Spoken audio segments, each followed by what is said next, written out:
Hey, True Believers England team here. Funny story that I'm going to tell again. Dominic and Evil Black Cat is here with me, and they've heard this.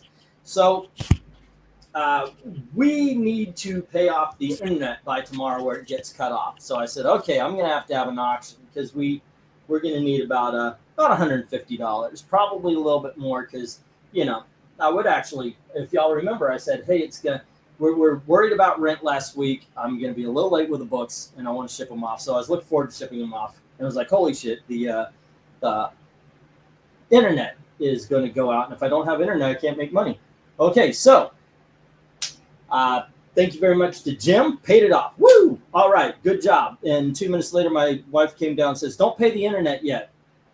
The electricity's due tomorrow. So here we are, guys. All right, we're going to have a little auction. Unfortunately, I don't have a lot of new books. It's basically the stuff you saw yesterday, on Saturday. So we're going to have a little bit of a sale. Like you see these magazines up here that say $8. Nope, this is a $5 lot we're starting off with, ladies and gentlemen. I'm going to put as much stuff as I can on sale. We are trying to reach the goal of $235 for the electric bill. It is just we are treading water right here, guys, and we're trying to get by as everybody else is. And but the thing is, we're dipping into our 401k. So this Thursday, everybody who has something ready to be shipped is going to get shipped. We already have decided that, and we apologize for the tardiness, which will be 2 boxes for Jim, 2 boxes for Dom and RDV, and because you guys have the most, we're holding, and then we'll ship everybody else's who has already paid for shipping. All righty. That being said, right now we've got a $5 lot, and we've got Marvel Premiere, and this is issue number 9, starring somebody named Man God. Never heard of it. Starlog Magazine, number 45, where they're talking about a lot of stuff, but of course, mostly Tom Hawk Christopher. Alrighty, we've got the Planet of the Apes on TV, and they talk about being on the set of Escape from New York at the time. And what's the bottom one? Hey, Flash Gordon even. So a lot of cool stuff being talked about here. We've got Mad Magazine featuring the Greatest American Hero. We've got Marvel Super Special number 37, which is the sequel to 2001 Space Odyssey, 2010. A Shonen Jump, and this is issue number 33. And then I've got 2 Wolverine action figures that were donated. I would like to sell those as a set. So yes, $5 a pop, but it would be for $10. And then Dick Tracy, the complete True Hearts and Tommy Guns, which we actually talked about on this channel on the show that we should be doing right now, talking about Fallen Angel. And of course, the hardcover, The League of Regrettable Superheroes, which talks about some of the worst superheroes of the Golden Age, Silver Age, and modern day times. All right, let me get a go. That can't be right. That book is too thin to be the terrible superheroes of modern day times. Yeah, right? Well, it's mostly Golden Age. Mostly Golden Age. And modern day brings it all the way back to, I think, the 90s. So there you go. That's why it is thin for what we're looking at. All righty. I see. Oh, actually, okay. I found that book about regrettable superheroes at one of my local bookstores. Yeah, it's a very fun book. I would love to just kind of use it and just make videos of each passage. I mean, these heroes are ridiculously stupid, but it would be great to kind of go through it and then like search out these comics that they're talking about. It is a lot of fun. Here, let me open it up and show you some of the stuff they're talking about. Oh, go ahead. I'm sorry for interrupting. Yeah, well, what I'm surprised. Yeah, well, I'm surprised because like when that book was made, that Phantoma is featured, like, even though she's not real, like her creation is not regrettable. Yeah, that's true. That's like but I mean, yeah, because like she's rather endured for decades, and she's currently being done through Chapter House Comics along with Captain Canuck. Well, Dollman has been around for quite a while, and he's in the book as well. Dynamite Thor, by the way, in case you don't like regular Thor, that boring old Norse god. This is Dynamite Thor, motherfuckers. Got a match, buddy. It just makes me wonder like who came up with the title of regrettable superheroes, because like the characters featured in the book, like they're not regrettable at all. Yeah, Moon Girl. I We actually did a Moon Girl cover. Oh, here we go, Mother Hubbard. Let's see. Not Moon Girl. Moon Girl. Despite sharing a name with origins of a children's nursery rhyme, let me take off my glasses so I could read. A somewhat bleak one. Mother Hubbard's trio of adventurers in early 1940s may have been the most flat-out terrifying superhero stories in the entire genre. Back then, everyone in a cape and cowl fought a few Nazi masterminds. Only Mother Hubbard confronted a race of gnomes who pried the eyes out of children with a crowbar. Whoa, okay, we're reading that shit. We got to find a Mother Hubbard comics. All right, that just sounds wild. All right, right out the gate, Tony Hayes has 15 on the X-Men.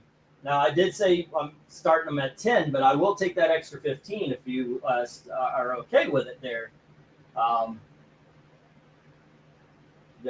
Tony. All righty. Let's see. Good choice, Mr. Hayes. Figures. Say again? Yeah, well, while I do like scratch my head, like on the choice of title, like for the book, look, these public domain heroes. Like I can see like be revived, but with a proper creative team. You're an artist. Do you want to revive them? Moon Girl is great as well, says Eric Boyd. Dynamite Thor used TNT explosions to propel himself through the air. Oh, that's right. By the way, Eric Boyd is an artist, and he was, if I remember correctly, didn't you do drawings and such of public domain heroes, Eric Boyd? Yes, 15 and 5 on the regrettable superheroes. All righty. We are off to a good start here. All right. Regrettable. Now, this is a case of I own nothing. I pulled regrettable superheroes off my shelf just now in order to put something up there. Let's see how we do tonight. Alrighty, 1, 2, 3, 4, and 5. What can I sell? Now, obviously, I can't say much about what's on the inside of a lot of the magazines. Shonen Jump. Apparently, this has somebody one-shot story, the nose hair raising Japanese sensation in English for the first time. Something looks like Bobo Coco, right there. I know that guy because I saw the One Piece TV show. And isn't that Yu-Gi-Oh? They went against like Pokemon for the card games. And this is what we get. Guys, God bless you if you like manga and such. It looks exactly the same to me. It's not the same. You read it from left to right. Oh, I'm sorry. So I should be flipping. Well, I am flipping in the right direction then. But there we go. See, I couldn't tell you when one story ends, one story begins. Say again. So there. Yeah. I guess then that's the proper color. Yeah. Mostly that's because the characters are Asian, so that's why you're having that trouble. Right. I am not actually somebody. Anyway, you know what? I have been. What do you call it? I've been given a pass by Mr. Timothy Lim. I think it was Timothy Lim anyway, because he said himself, as an Asian person, he cannot tell the difference. So I'm cleared. Michael Taylor is asking to see H, which is the okay. Now G and H are being sold as a set there, Michael Taylor. Now, these are not mint condition. That's why they're only $5 each. They've got cards in. Hold on. There you go. But that is the H character right there. It is right at the bottom. The card's falling out. There you go. And don't fall. And this is the G. These were also last-minute additions to the auction. I was going to take them to my booth, at the flea market, and I thought, let's throw them up here. You mean Dick Tracy? Oh, wait, what? Oh, okay, yeah, I get it. Okay, the Dick Tracy, yeah. There you go. Little sticker glue. I did have to remove a sticker. There you go. And this is a wonderful story. We were talking about it. If you haven't seen the video, please do. The first 3 chapters are basically the rise of Big Boy Caprice, and the final chapter is retelling of the movie, the adaptation. I love the story. I thought it was great. Dom said it needed more boobs. Oh, he's not here. He dropped out. There you go.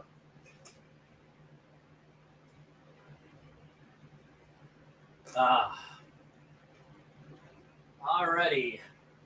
Jay, all the regrettable heroes. Oh, I was showing that off. Yeah. No problem.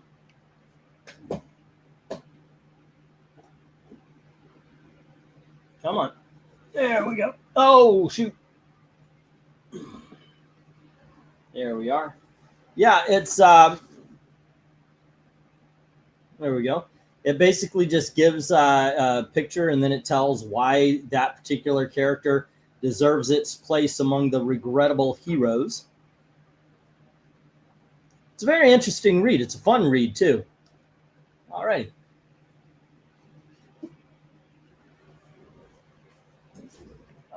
Hey, Spock, Steven Spock, what's up, man? Long time.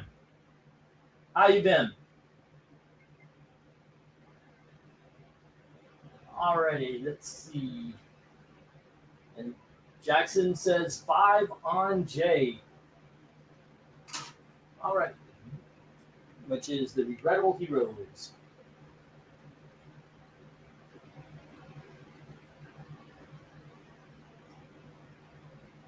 And that's Jackson. Right.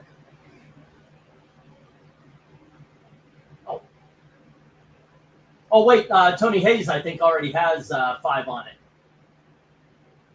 It would be 550 or higher.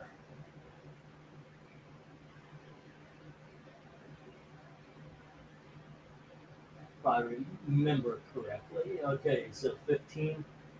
Yep. So it'd be 550 or higher there, sir. Alrighty. Yes, I do draw PD heroes at time, mainly for sketch cards. I'm using some for my pending comics. It's awesome.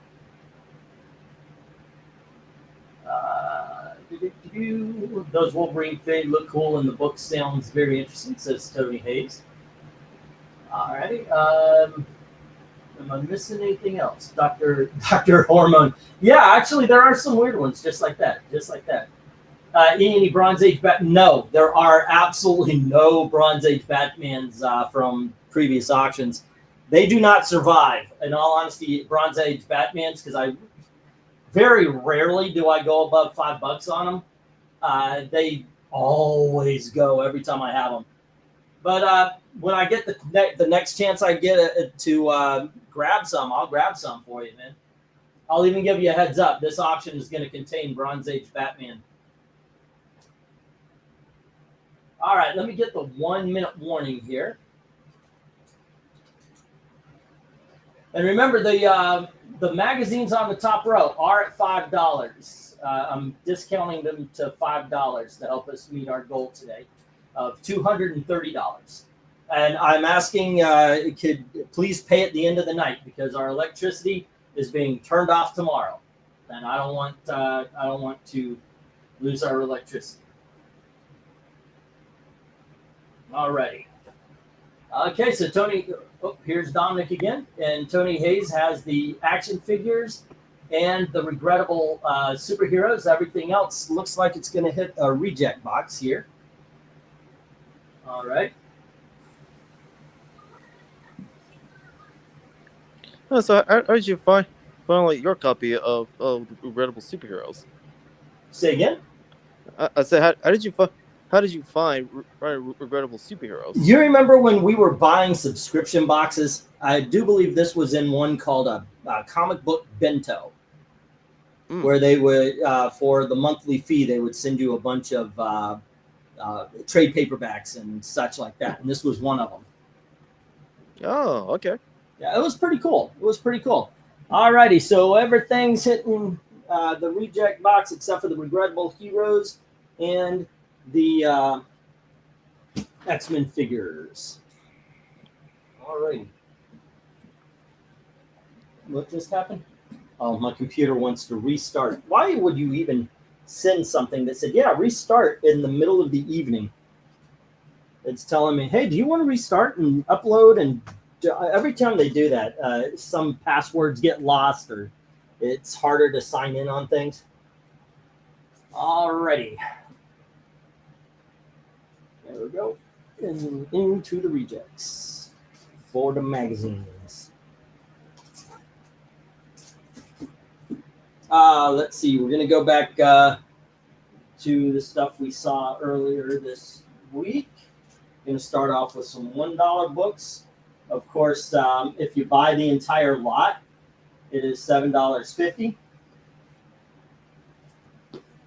Okay. 1, 2, 3, 4, 5, 6, 7, 8, 9, and 10. All right.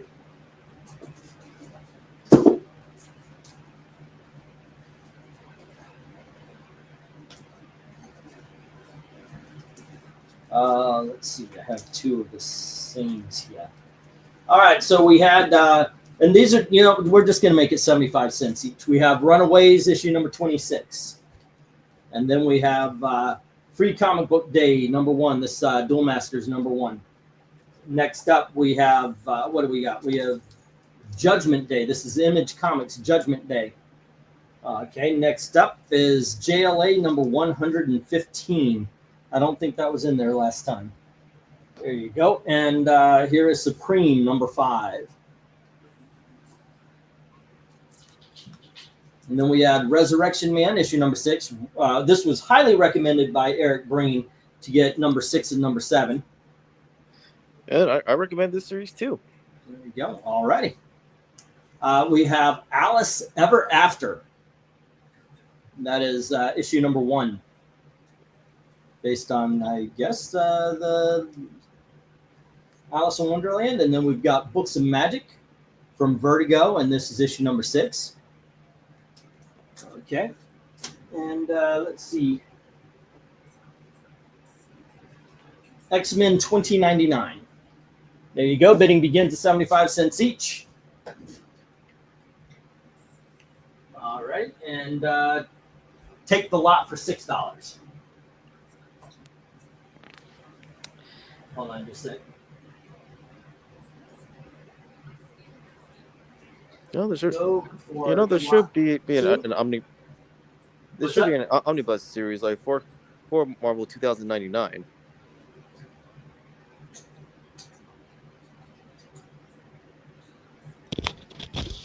There's, I think, 3 for Spider-Man, 1 for X-Men. Okay. The Punisher 2099 does not exist, though. Oh, Jim comes in. Oh, he just put $1 on D, F, G, and H. Like, are you okay with the dollar? Because I put up 75 cents. If you want me to change it, I'll change it, Jim. Oh, well, you put up $5. Is that go? Oh, thank you for pointing that out. I don't actually have a 75-cent sticker, so there you go. Oh, and if you're new here, you do win something. It is the PayPal address is mediumadmin1@gmail.com. Shipping 1 to 18 books goes $10 in a priority padded envelope. 19 through 50 regular size comics, 17 in priority medium sized box. 51 and up is $20. And I find what I can to put it in and ship it safe as possible. Try to keep it safe. Try to keep it safe from post office hands, basically.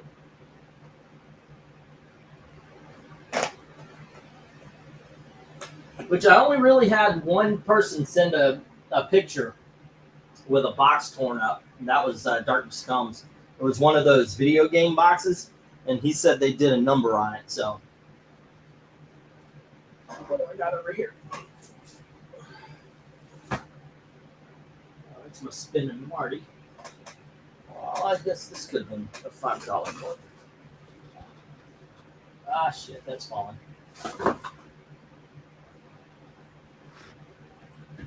Okay, anybody want to buy a Storm statue for $100? It would be different shipping, obviously.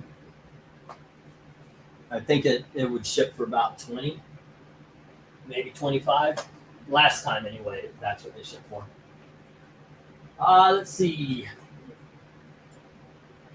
D was Supreme. All right. And that's Jim. That's 1, 2, 3, 4. And F is Resurrection Man.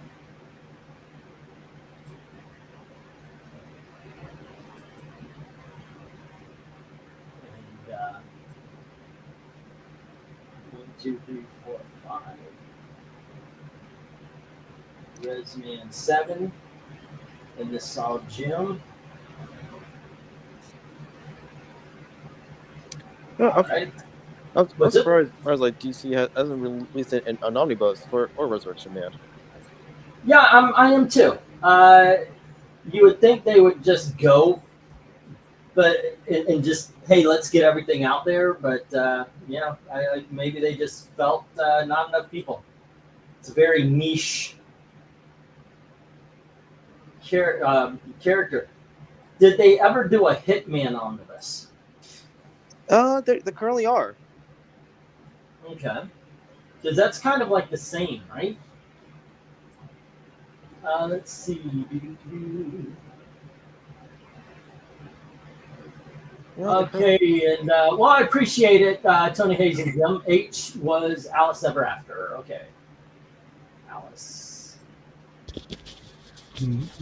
They took like this long just to get with the new DC compacts or whatever to get Warlord collected. Wow.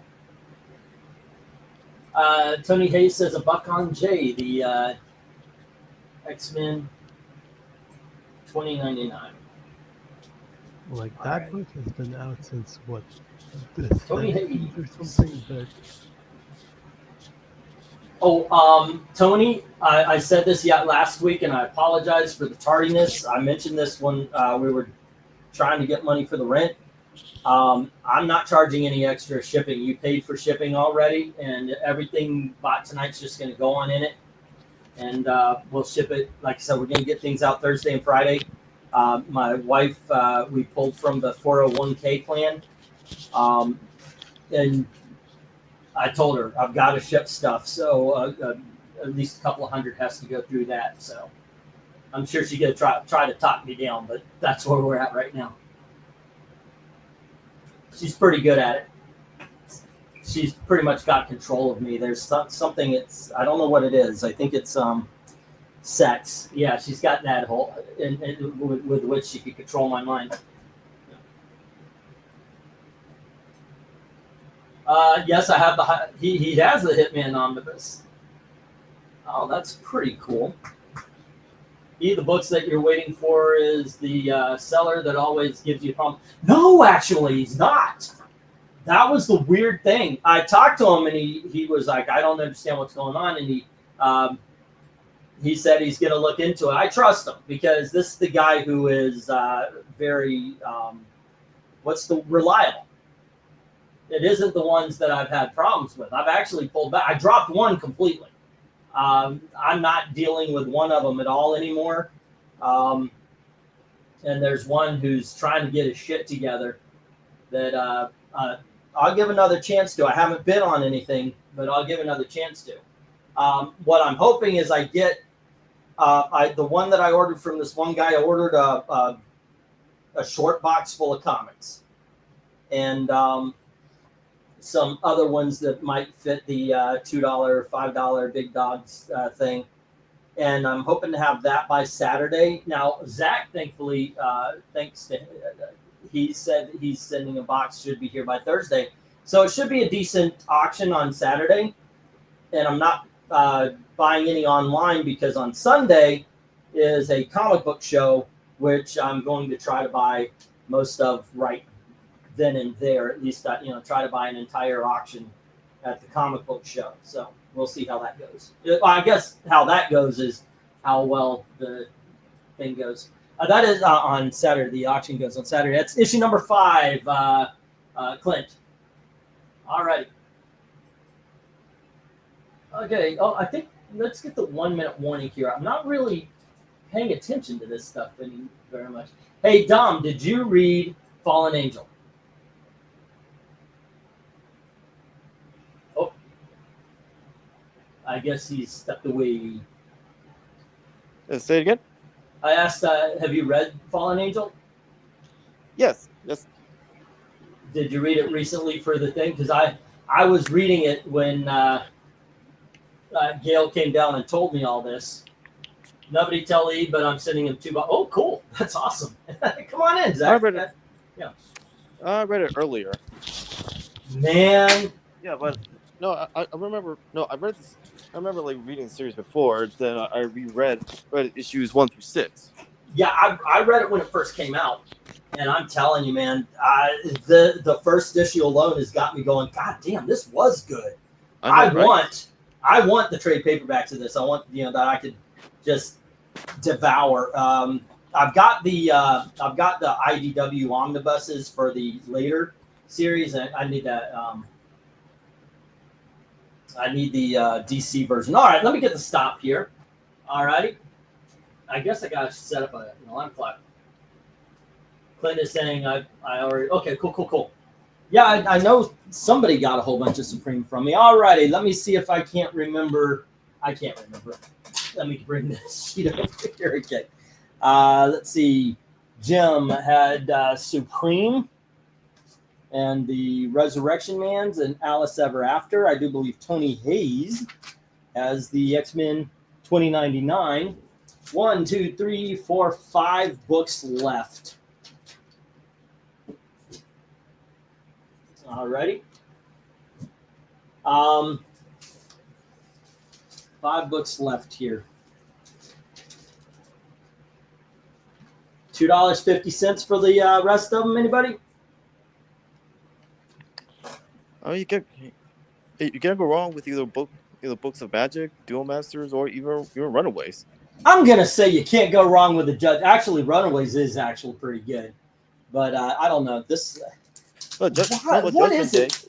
I look at this and I go, okay, this looks cool. I want to see, and then I'm gonna open it up. It's gonna be Rob Liefeld art or something. I pulled these from the booth, by the way. There we go.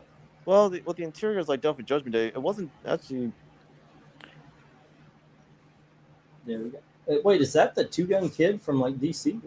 Oh, it's Kid Thunder. No, okay, yeah. Let's not take anybody's design there, Rob. Okay. All right, let me get these into the reject box.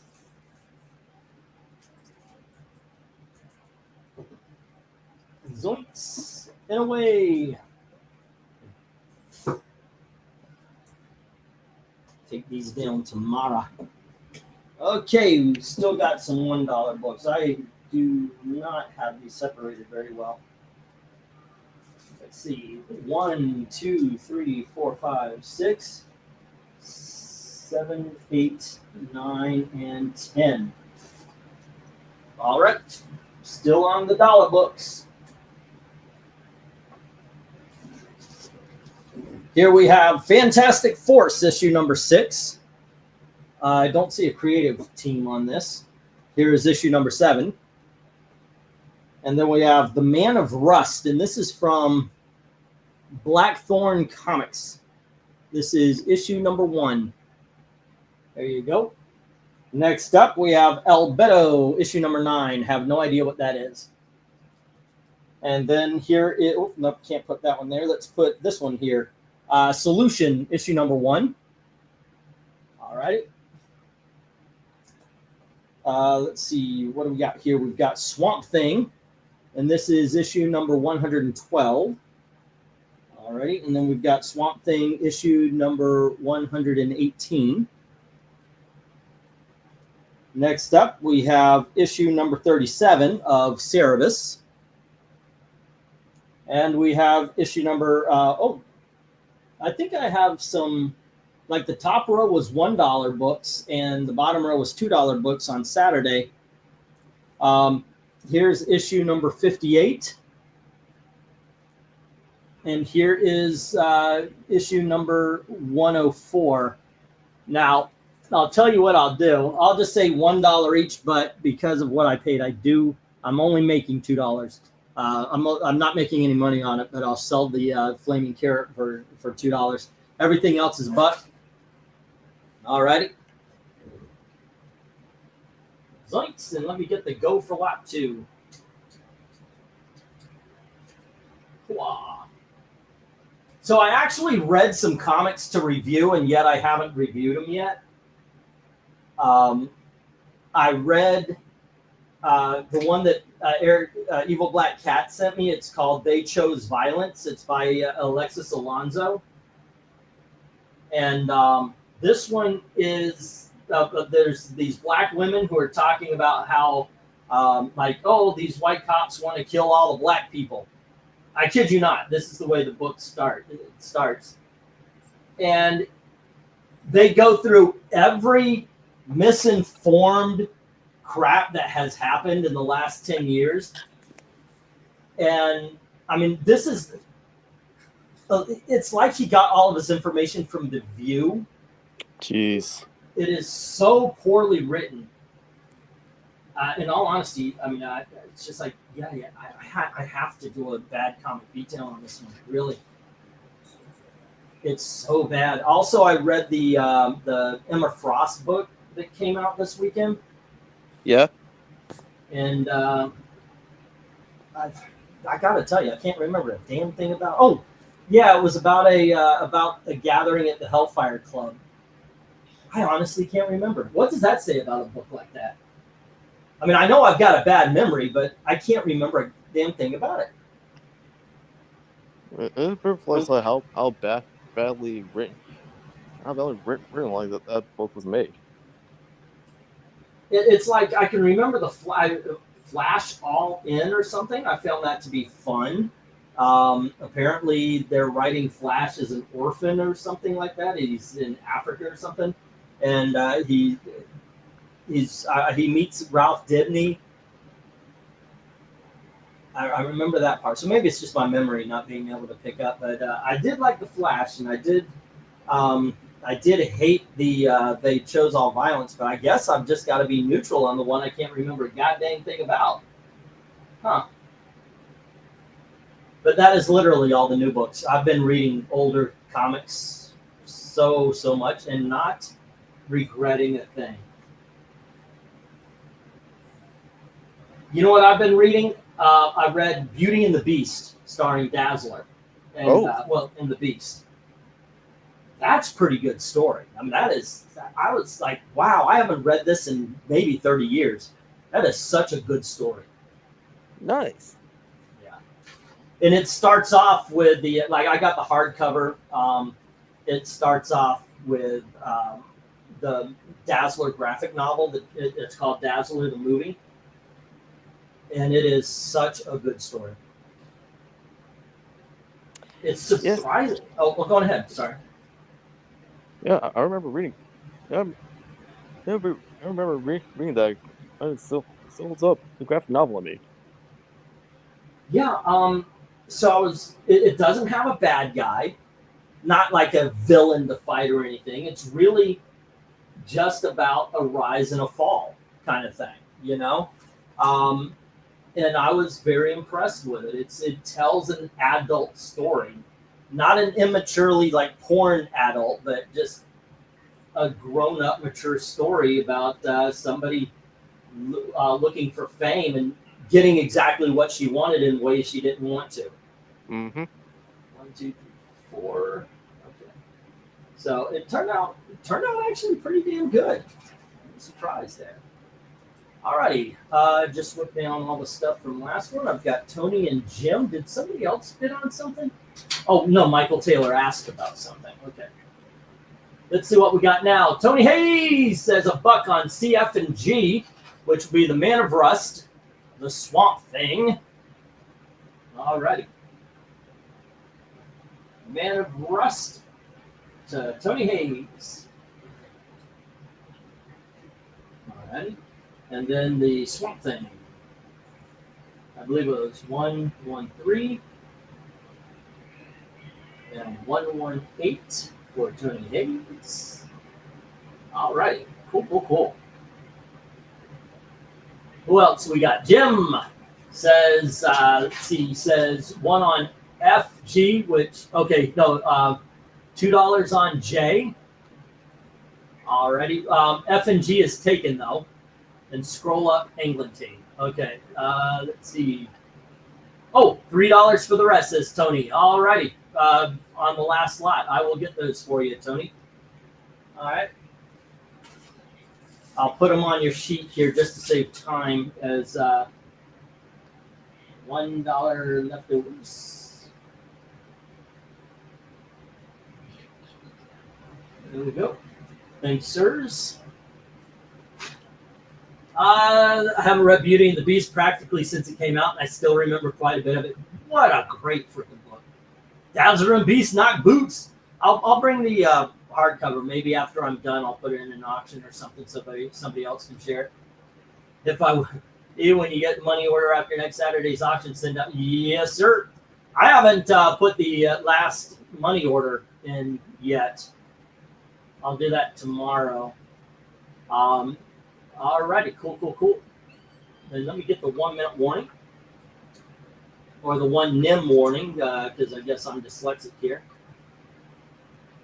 And Fantastic Force has no love, neither does Albedo or the Solution, or the 2 middle Cerebus. It's 37 and 58. Okay. Jim, do you want to challenge Tony on the Swamp Thing? Okay. Cerebus 104. Jim 42. So, what interests you here, Dominic? Is there anything here that you'd recommend somebody go for? Well, I'll go with Swamp Thing, Fantastic Force, and the Solution. The Solution, yeah. I am at the point right now where I'm A-okay with going for any Ultraverse at this point. They're just fun books, especially after we read the Rune? The Rune, yeah. Alrighty. The best way to describe the Solution is what if like the A team like has powers. Say again? I said the best way to describe the Solution is what if the A team like has powers? Okay.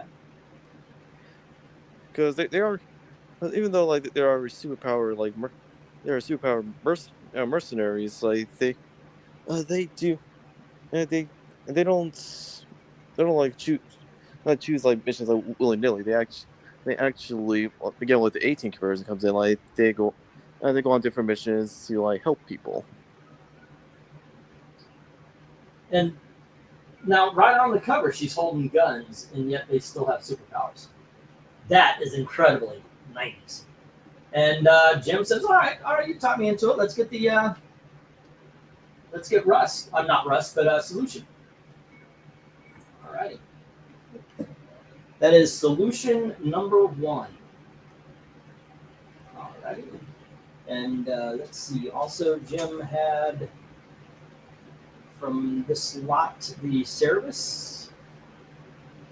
Okay. 104. There we are, and that has been 1, 2, 3, 4, 5, 6. Okay, there we go. And that's where we stand right now. Let me get the stop here. No challenge, but reminder that I had JLA, not Supreme. Okay. Let me dig that out and change the paper here. It's in front of me right now.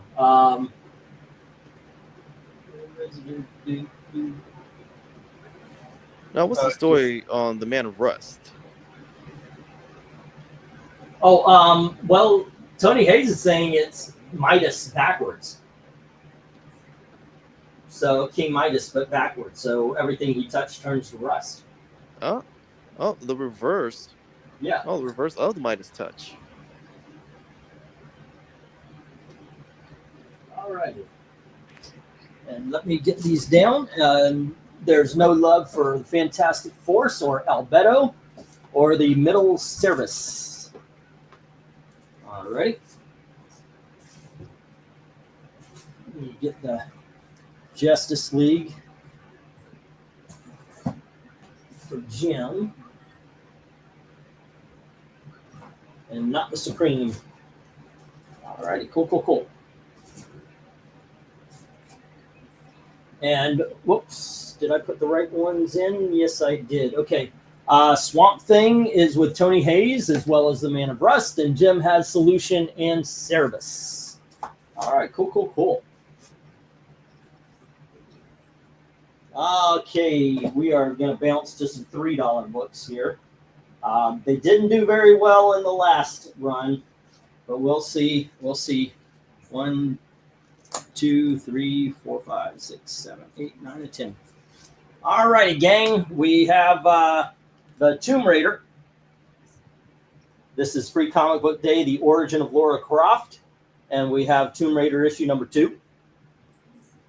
And we have Tomb Raider issue number 5. And here we've got Tomb Raider issue number 9. And here we have Tomb Raider issue number 11. And issue number 16. And we have issue number 15. Whoop, let's move that then.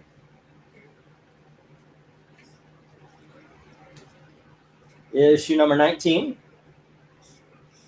Issue number 24. And issue number 25. All right. Here's what it is. It'll be $3 each. But if you buy the set, 20% off. Okay. You know, I'm still waiting on an omnibus for Tomb Raider. Another book that doesn't have. Now, why did it all of a sudden get all glary? It wasn't glary earlier. I don't have any lights pointed at it at the auction here. It's actually all overhead stuff, and it's still coming off as a glare. Did that help at least a little bit? All right. There we go. That help? Oh. Hold on there, guys. There we are.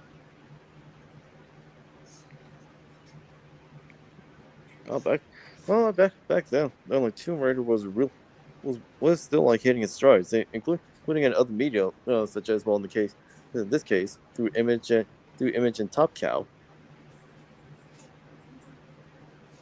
Have you read these, or do you have these? I have read these, and I do like, well, not all the ones I presented here, but I actually do own J. Speaking of Tomb Raider, what do you think of the 2013 game and the follow-ups? That's it.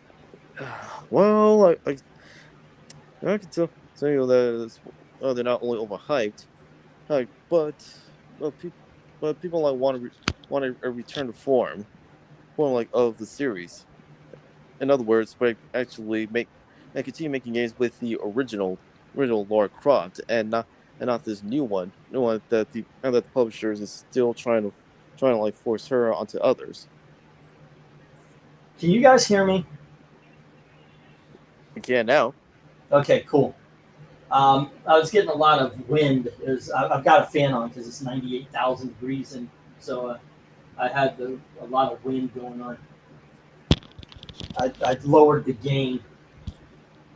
Alrighty, that is Tomb Raider number 5 to Austin. Okay.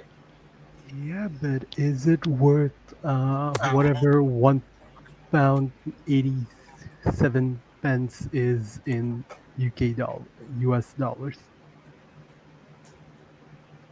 All right, I thought that was cool. Everything I touched turns crap. I thought it was weird. Never saw any of the Tomb Raider movies. They're fun. Man, none of them were Oscar worthy, and they didn't win an Oscar. They were fun stuff. All right. Well, Mike, I can tell you that the Tomb Raider duology are fun movies to watch. Yeah, so is the 2013 game worth $2.53? The 2013 game is not worth it. 2013. Which one was that? Is that the one with that she's all not Laura Crofty? Yes. Okay, where they tried to bring her into the real world or something like that. Yes. Okay. Yeah, my daughter had that. She thought it was all right. And that's exactly what she said. It's all right. One of those that I guess if you could buy it for $3, it might be worth it. But you're saying no. You're saying flat out it's just not. I'm just saying, like, even at the lower price, whereas just quality wise, like, it's not worth it. So the gameplay's not good? Yeah. At one point in time, I would have told you that I thought Catwoman was fun. The first time I played Catwoman with all its flaws, I had a good time. I thought, hey, Dark Admiral, what's up? We've got it. We got $3 on individual Tomb Raiders. Buy the lot for 20% off, which at this point would be, I guess, what would that be? 30, 50, 25. Well, it'd still be $25. I'll do 25. Well, no, What? 24 would be 25% off. Well, about to answer what you said. So, gameplay wise, it's not bad. It's just story wise, it's not something to write home about. Yeah. Did they girl boss her? I mean, Tomb Raider doesn't need to be girl boss. But did they girl boss her? This was even like before. I'm just gonna tank side. No, this was even like before like the SJ hobos rear their ugly heads in. It's real. Although I mean, you can't kind of. You can kind of say they did that, but also, like in the 2013 game, like they just removed like the charisma from Laura. Ah. Okay. All right. We got the 1 minute warning. So far, only C has a bid on apparently me. I put my own goddamn initials next to the. Okay, I'm going home, kids. Austin bid on C. So literally, when I was writing this down, I guess muscle memory showed up, and I put my own initials onto it. So I'm buying my own book. Alrighty. Okay. Okay. Well, I thought it was fun. All right. Okay. Let me get the 1 minute warning here. Did I? All right. Cool. And I need a stopwatch. Keep these things going. Come on, baby, let the good times roll. So today, being so hot, I not myself, but the day. I was like, God, I don't even want to move away from my fans, which were up in the room, and I started playing some video games. And a long time ago, I was really into these video pinball. It's called Zen Studios or something, and it's like it's got a whole bunch of Marvel and a whole bunch of Star Wars and everything. And I ended up buying all the Marvel tables, and I just went through. What a lot of fun it was on. That would be it. I've never done video game videos before, but I want to kind of just fire it up. That was so much fun playing that pinball. The problem is I could get lost with that shit. I'll turn it on, and my wife will become a widow to video pinball. Have you ever thought of doing a video like on the Tomb Raider comics? No.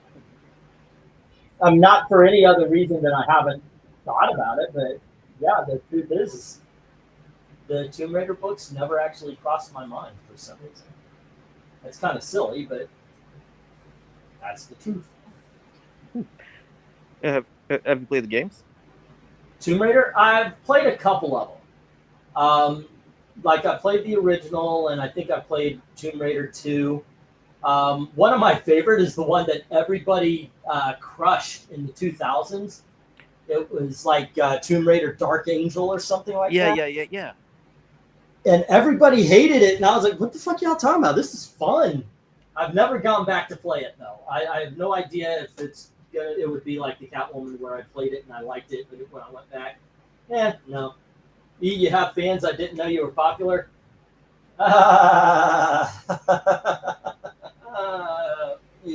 Alrighty. Okay, let's get these down. Austin has issue number 5. Everything else hits the reject. Man, you guys don't know what you're missing. Like this is a classic. Oh, drop one. Oh, I've got so much trash on my floor. It literally fell onto a bag I was picking up. Like when I open up a box to show off books, it comes with a whole bunch of just random paper, and so I literally have a bag right here of the random paper that was in these boxes. That's what it fell on. That's my poor attempt of cleaning up. I'm not slob, like I don't have like food hanging around, but there's a lot of paper around me. There's a lot of paper around me. All times, because even when I clean up, it's like, okay, I put this here, yeah. And I'm very bad about putting stuff away. I will be somebody's Oscar or Felix to somebody's Oscar. Absolutely. Okay. But I hope I didn't burst any bubbles of me being a uptight, clean. But yeah, I'm definitely the Felix Unger in the Odd Couple. Okay. Well, say what you're thinking, Dom. It's okay. I tend to keep my where I live like clean in a tight ship. Mm-hmm. All righty. Well, the old saying goes like you need to manage your station. That's it, kids. You want to see an awesome Odd Couple? It'll be me and Dom. The garbage can is right here. Why do you leave empty pop bottles on the counter? Why do you leave? By the way, that's actually a complaint by my wife. I don't do that anymore, but yeah, that was a complaint for a long time from my wife. All righty, let's get 3, 4, 5, 6, 7, 9, and 10. Michael Taylor's correcting you. Like you mean Oscar? Felix is the opposite of an Oscar. Felix was the uptight one. Oscar was the. That's right. Because in the movie, Oscar's yelling at him about how fastidious he is, and he says something. He talked about all the stuff he's doing wrong. He goes, and these little notes you leave all over the apartment. Look at this. Yep. Dinner is in the oven. F you. It took me 20 minutes to figure out you were saying Felix Unger. I love that joke. One of my favorite jokes in the movie. We're going to the $5 here, guys. All right. Well, the thing is the best come clean because I'm pretty much an open book on a lot of stuff. I know some people went off, but like they see people's apartments. Oh my gosh, can you believe what kind of slob they are? Yeah. You know, I'm not gonna complain because, I've got shipping boxes over here. That is all paper and such from the books, the boxes that people ship in, and I always tell myself, well, I can use the boxes for shipping. And the paper, if I need it, I'll use it to stuff. So it's there in case I need it to ship books in, and I do. All right, so here we have Walt Disney Donald Duck Adventures in issue number 10. And on the just in case, people, oh my gosh, can you believe that mess? You know what? I told you it was a mess. What were you expecting? Here's Ultimate Double Size Fun, Walt Disney Donald Duck, issue 279. Basically get in front of the storm. Here's issue number 277. Let me move these. All right. And then we have issue number 19 of Donald Duck Adventures. And then we have Star Wars Clone Wars. And this is Battle Tales. The Battle Tales, issue number 1. All righty. Then we have Jughead, issue number 185. There we go. And we have Life with Archie, number 97. We have She-Hulk, issue number 4. And here is, oh, I forgot to, it says 112 here, but Flash Gordon, this is a Whitman book, but it does have that right there at the top. All right. And we have Adventures in the DC Universe, number 1. Okay, let me get the Go for. You know what? I think there's something wrong with the, there might be clips on the, for the Flash Gordon on the end. I remember saying something like that on Saturday. So let's go $3 on the Flash Gordon. Okay. You know what? Let me switch things around here. What am I looking at? 1,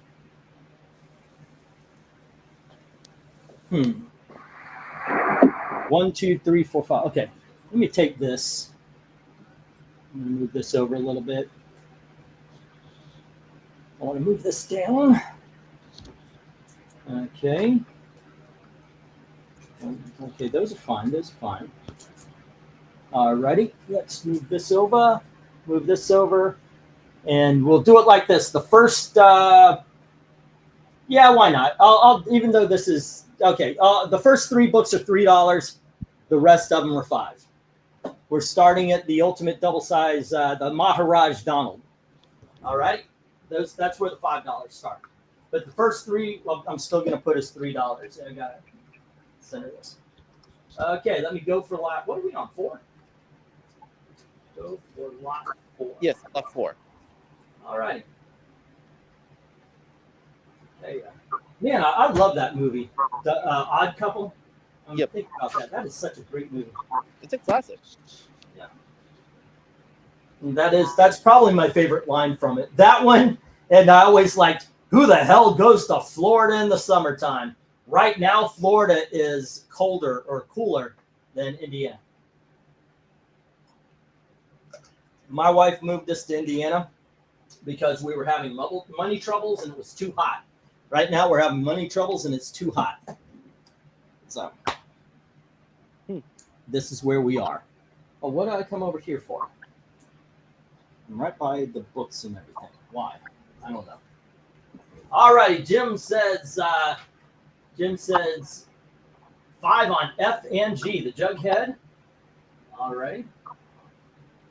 And the Archie, Life with Archie. That's Jughead 185, Life with Archie number 97. Those are in some pretty good shape, too.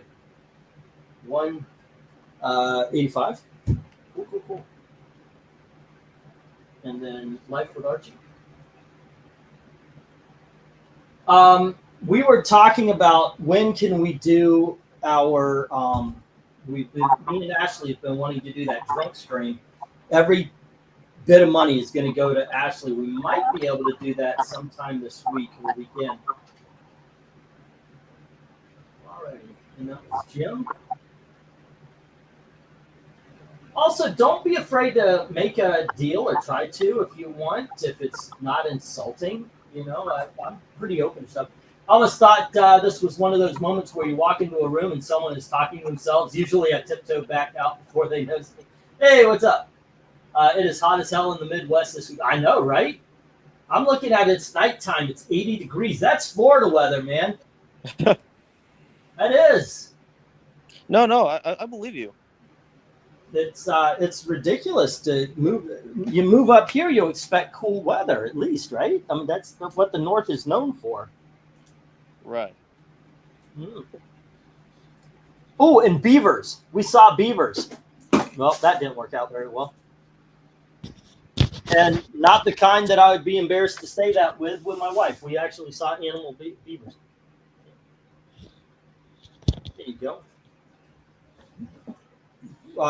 That was actually kind of interesting. Never saw those. Those aren't in Florida. Florida's the best. I need to move back, says Rhaegar. Yeah, me too. The Odd Couple movie and TV show was great. Definitely still holds up. I know, right? That's one of the successful TV shows based on a movie. Yeah. Oh, speaking of MASH, Yeah, MASH is now on Hulu. Oh, go ahead. I'm sorry. Man, I remember like back in the 90s and even the 2000s, like there's been a string of movies like based on TV shows. Yep. What the question is like which out of all the movies based on TV shows, well, what are the top? Which ones are the good ones? Like Okay. top 5. All right. Now, first, because the first thing you, when you said that first thing that popped in my mind, I'm going to eliminate. It does not count, ladies and gentlemen, because obviously the chat is invited to answer, but one answer you cannot give is Serenity, because that's not based on a TV show. It's a continuation of the TV show. Based on I would go so far to say that the Star Trek movies aren't based on the TV show either. They're a continuation of it. However, what do they call it? Star Trek Graphite with Chris, Yeah. What's his name? That is based on the TV show. You know what I'm saying? Yeah. Okay. Because you're continuing the characters with the same actors. So, okay. So eliminate that. And I guess Car 54, Where Are You? Has to be the best. I agree. Really? You like that one? I was joking. Wow. Okay. Tell me why you like Car 54. I want to hear somebody defend it before. When I first watched the movie, like back in elementary school, it was actually my introduction to the TV show. Okay. Yeah, it told a story like it features like there's those characters. There's and while there's some things that like didn't stick the landing, and there are others where it captured the essence of what made the show what it is. Let's say similar to Dragnet, which I watched the movie first, then I watched the TV series, and it remained Dragnet. It remains like one of the better movies based on a TV show. I have that on DVD. It is. I mean, if it was a VHS tape, it would have been worn out already. I love the Dragnet TV show with Dan Aykroyd, or the movie with Dan Aykroyd and Tom Hanks. Yeah. Michael Taylor probably stated the best of them, which is wait, are we doing movie on TV show or TV on movie? Because TV MASH is probably the best TV show based on a movie. Mission Impossible, the entire series, that's based on the TV show. That's got to be up there as well. I agree. What were you saying, Eagle Black Cat? Well, the movie series. Oh, did we lose him? No, I'm here. No, I'm still here. Okay. Let me get this real quick. The only bids were Jim with Jughead and Life with Archie. All right, and everything else hits the reject box. All right, let me get the threes first. Okay. Boom, boom. And the Star Wars, Clone Wars. And then you got the adventure in the DC Universe. All righty. One. Oh, okay. Do I have any out of place books here at all? Because I've got a book that should have been in the last one. Here you go. This is Star Blazers issue number 1. What else do I have? Nice.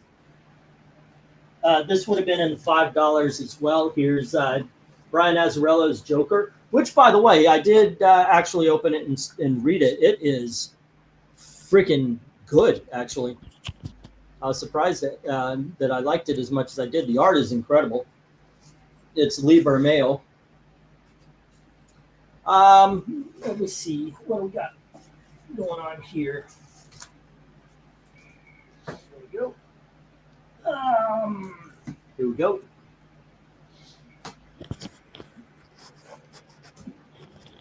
Uh,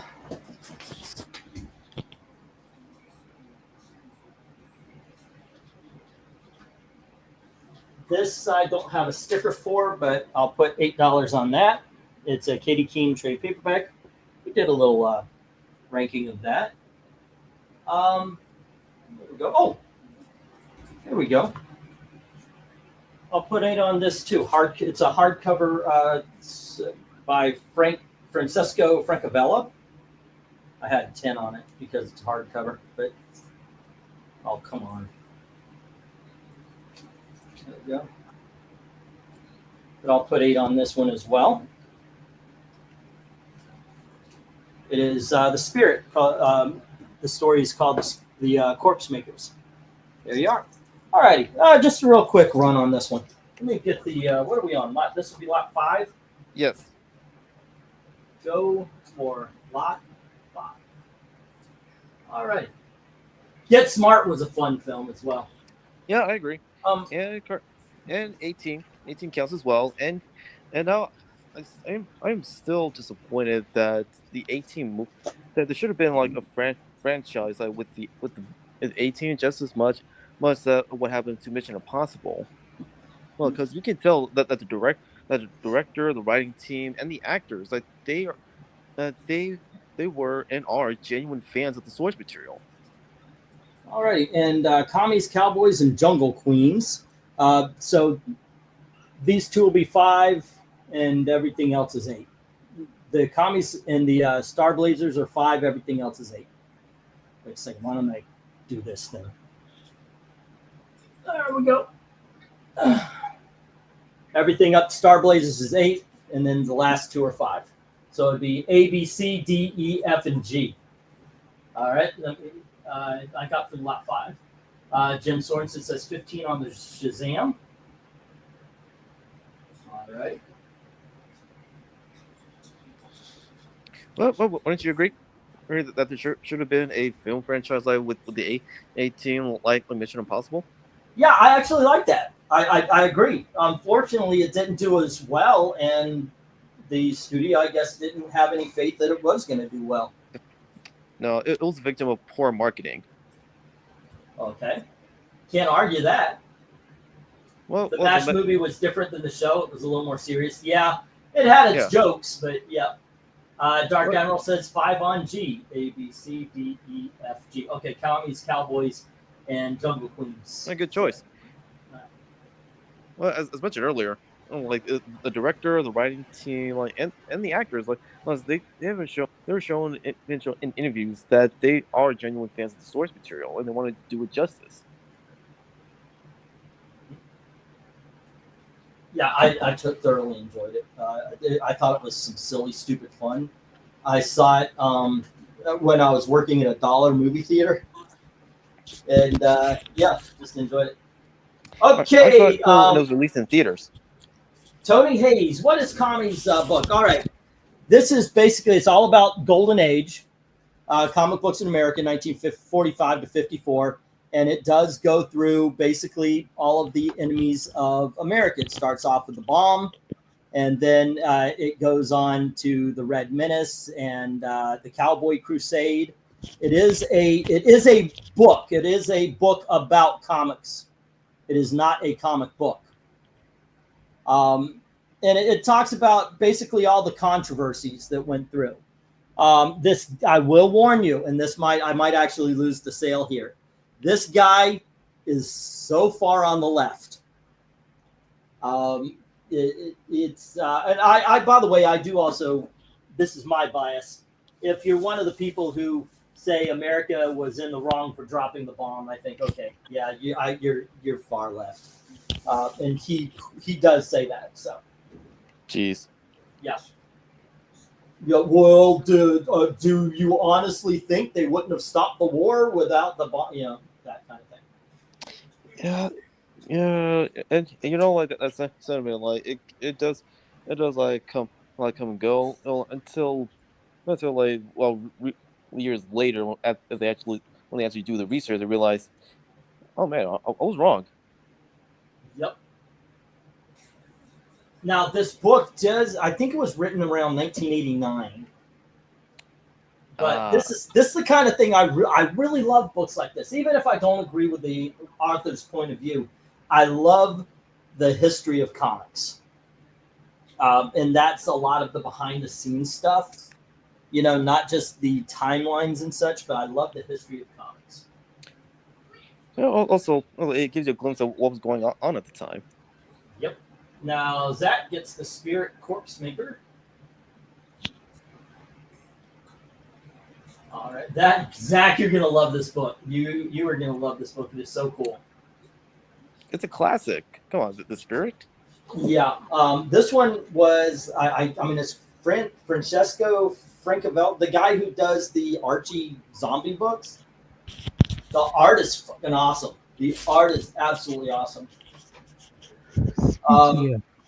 Say again? Speaking of Corpse Maker, where's Breen? Probably doing readings or something over at Geeky Pup Show. Zach getting the book where the Spirit is getting Bill Cosby. Oh, no, he doesn't. No, that's not going on in there. Let's see. Can I get a look at the interior of the Spirit? Yeah. Oh, man, I'm happy to show that off. This is awesome. This is some great art. There you go. Like I said, it's the guy who does the zombie Archies. There you go.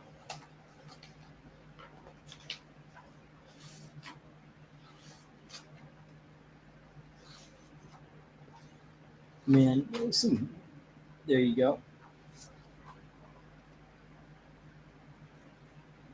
Good stuff. Mm-hmm. Oh, if the Spirit like ever sees another movie, I could see it be done in animation. What? Oh, the Spirit? Yeah, actually, I'm surprised that a lot of companies weren't doing that anyway.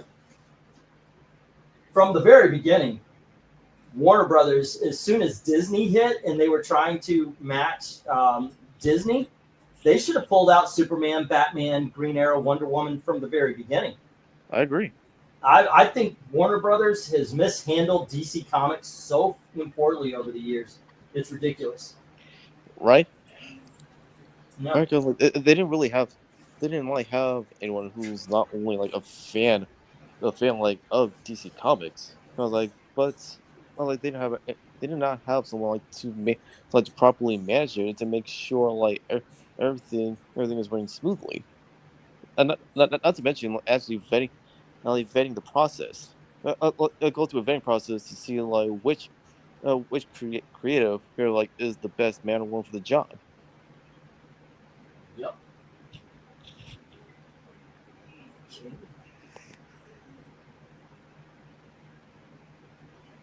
Let's see. Okay. How are we doing, by the way? Right now, 38. That's 15, 65, $68. The goal is $230. All right. Let me get the 1 minute warning. Who watched Blue Beetle? The Blue Beetle. I remember there was a DVD that came out, The House of Secrets, which had a Blue Beetle segment in it that was brilliant. By the way, I remember that. I don't remember a TV show about Blue Beetle. Oh, you mean the movie? Okay, the movie. Yes, loved it. I had a great time with it. I didn't know that's one of those, why did that bomb? You know, I get nowadays everybody likes to, ooh, it's going to bomb and we win. But yeah, I didn't understand. Why did the Blue Beetle bomb? I mean, okay, don't make $1 billion. I get it. But a complete bomb, I don't understand. And I'm not talking about like Superman. No, well, Superman, Batman didn't bomb. A movie like the Mission Impossible, where the price tag was too high for it to be nothing but a bomb. All right, what are we seeing here? We have, I need Dark Admiral. All right, because he has the Commies book. And then Zach, I need a Zach page for the Spirit. All right, cool.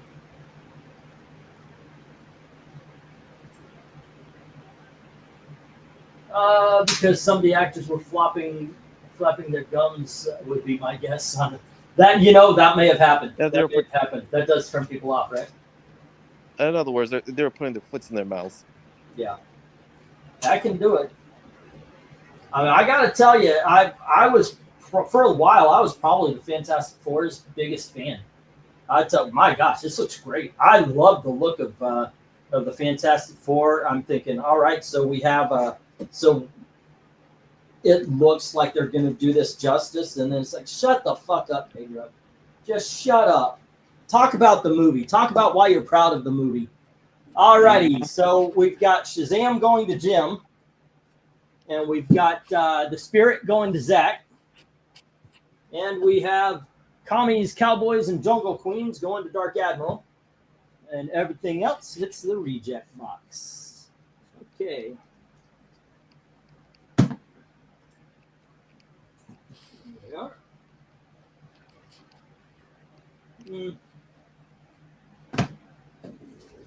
Okay, what have we got here? 1, 2, 3, 4. Sunday, Monday, Tuesday. Let's see, 1, 2, 3, 4, 5, 6, 7, 8, 9, 10. Okay, one of these books I think I've just had up here too much recently. But here you go. Okay, let me get these in order. I like to put them in what do I think would be the best order? I want this to be top row. This will be this I've had recently, so that'll be top row. Okay, same here. 3.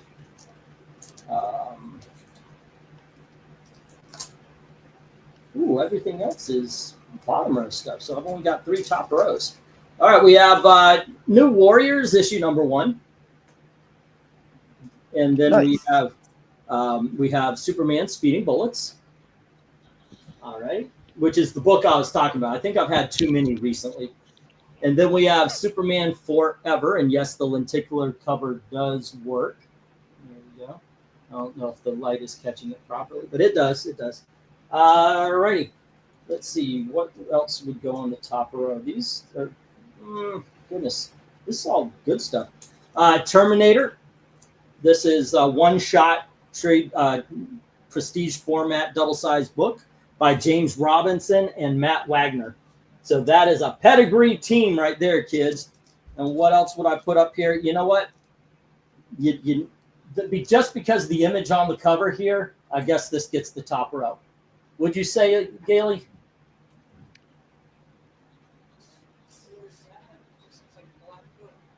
A black book? Wait, no. It's a Superman. You can't see Superman on that cover? Well, I don't have my glasses on, but no. No, he's clearly on the cover with a black background. Honey, you need to get checked out. I'm just kidding. Yes, this is Solar Man of the Atom, issue number 10, second print right there. And yes, it is one of the blackest books. Yeah. And by that I mean, but in all sorts of ways. It is written by the writers of Sanford and Son. Not a lot of people know this about this book, Gail. Yeah. Basically, to sum up, it's not gonna get a bid from by Zach. There you go. No, I'm kidding, by the way, about the Sanford and Son thing. I'm just messing with Gail. All righty. And I got to get rid of the $5. Because we are on the big dogs. Solar Man of the Atom is Zach's favorite comic book from this lot. Solar burnt out. I didn't even know what Pascal said. I still wasn't going to watch it anyway. E, did you see my message about sitting this auction out? No. What was your message about it? E, just so you know, I'm going to have to sit this one out because, as you know, I send money orders. I can't send them. You know, thank you. I appreciate that. That's actually very kind of you. Wow, Michael. That is very kind of you. I'm going to try to figure out something to do to say thank you on that one. Okay, so we got Richie Rich and Cadbury. This is issue number 1, ladies and gentlemen. There you go. And then I am just not taking things serious tonight. Here we have Reggie's Wise Guy Jokes. All right. Chick, meet my shy friend Archie. He's shy of brains, looks of money. There you go. All righty. Next up, we have Jughead's Fantasy. I do believe this is I want to say 1959. It might be 1960. There you go. And we have Wolverine Battles the Incredible Hulk. This is a prestige format, double size. I do believe it reprints the 180, 181. And speaking of reprinting, this is the original trade paperback for the Phoenix Saga, the Death of the Phoenix Saga. Nice. Okie dokie. Bidding begins at whatever they're priced at. Let me get that go for lot, whatever the hell we're on. Go for lot.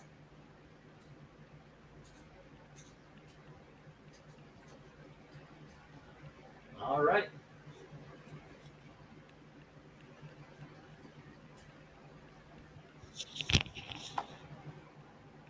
Let's see what we got here. Got some Archies, some DCs, a Marvel. Oh no, 3 Marvels. Okay. It's actually lot number 6.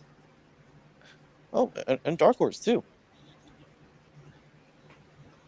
Oh yeah, the Dark Horse would be the Terminator. Once again, excellent book. There is no bad books up here. This is pure awesomeness everywhere. Hey, Trusty! Hey, Trusty! Did Rug get his Star Trek book? I sent it last week. I want to make sure everything's cool. Jim says $8 on the Superman. 1, 2, 3, 4, 5. Every time I do that voice, all I get to hear is the wife and Godfather. Sunday, Monday, Tuesday. Let's see. That's Superman Forever. Alrighty, and that's Jim with 8. Just a little heads up. Yep, you got it. Cool. I made a mistake, and I sent Rug's Star Trek. It was the adaptation of the 5th movie to someone else. And so I told him, I said, I will find you another one. Of course, I want to find it in the same price range, same condition, same everything. But I never gave up. That's the point I'm getting across here. If I screw up, I will make it right. Just give me a chance to make it right. It might take a day or two, but I will make it right. I think I was looking for Krenez. I did the same with Krenez about 2 or 3 years ago, where he ordered the I think it was Avengers 221, the one where She-Hulk first joins, and this is before the TV show.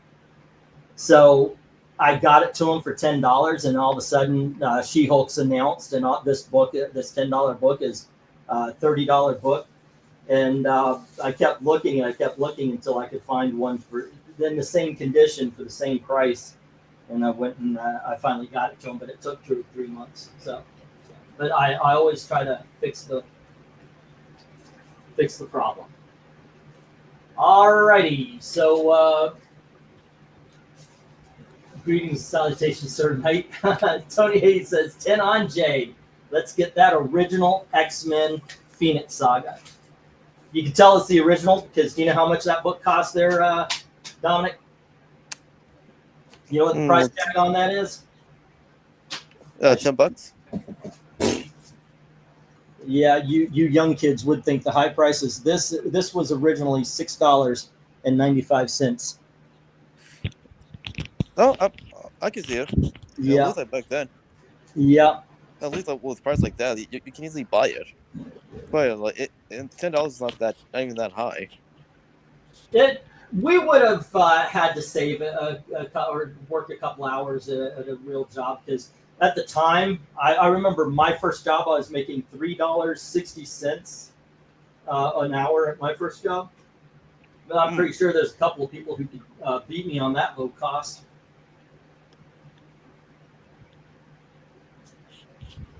All right, Superman Forever.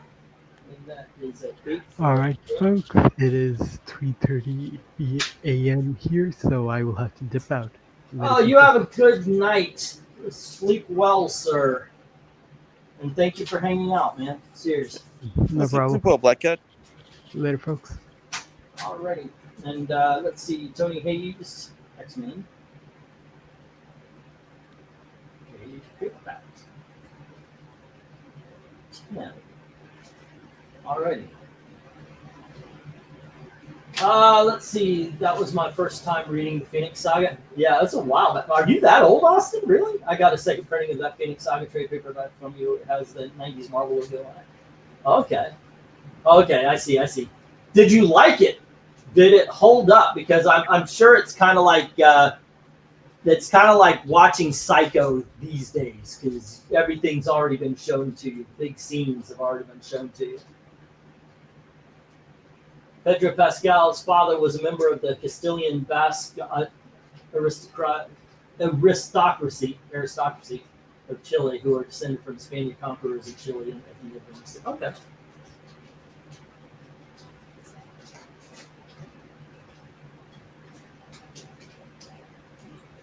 Let's see. To be honest, I should have read Dom's before, so I guess I sent some of your books to him.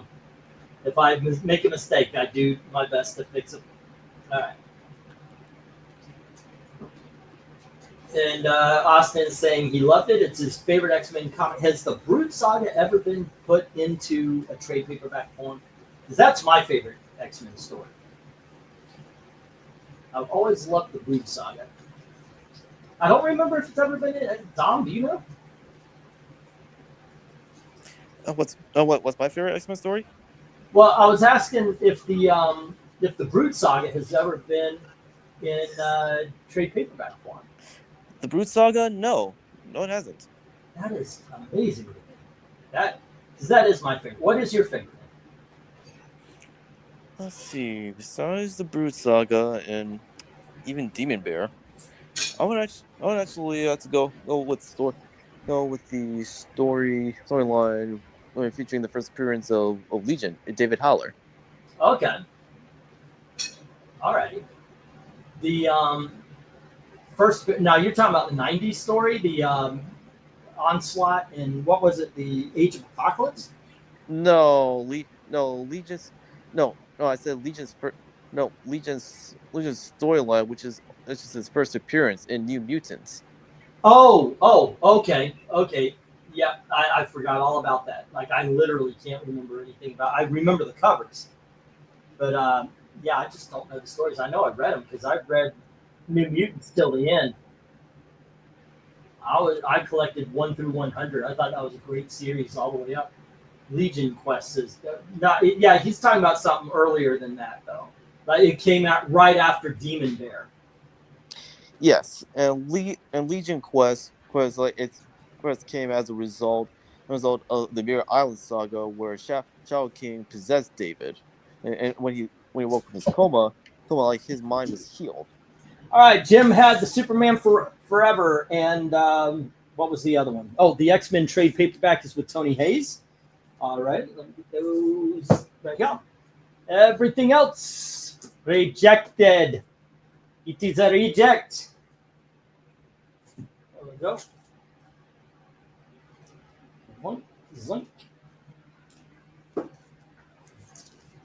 Alrighty. And let's go to 1, 2, 3, 4, 5, 6, 7, 8, 9, 10. 1, 2, 3, 4, 5.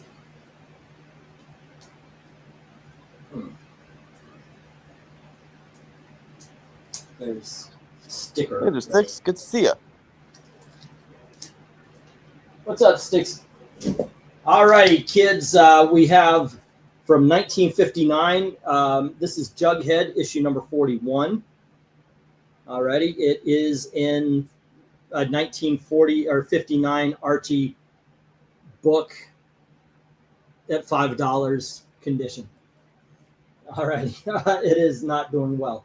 It does have a loose centerfold, and of course, you see the tear at the top and so forth. So, yeah, there you go.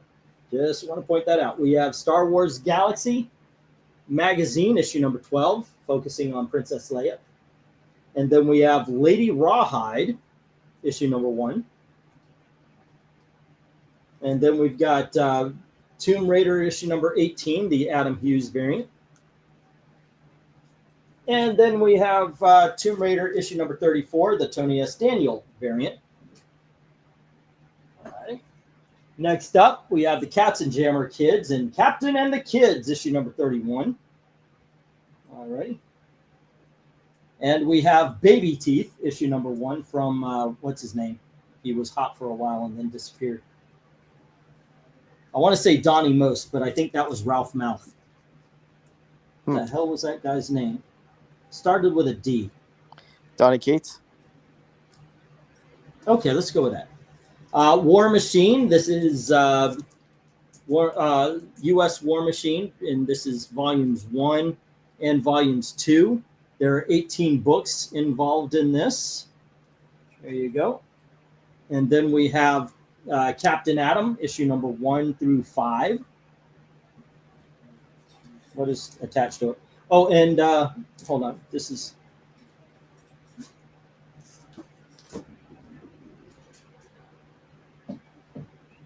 Anything else?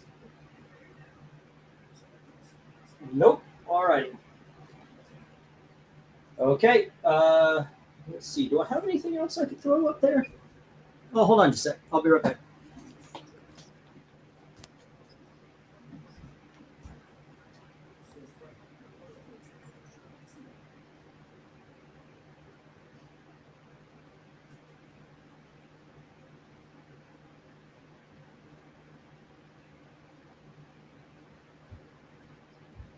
Thanks away.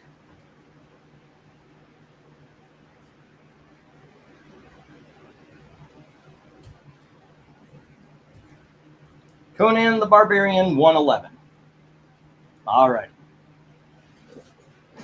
Okay, let's get the go for lot 7.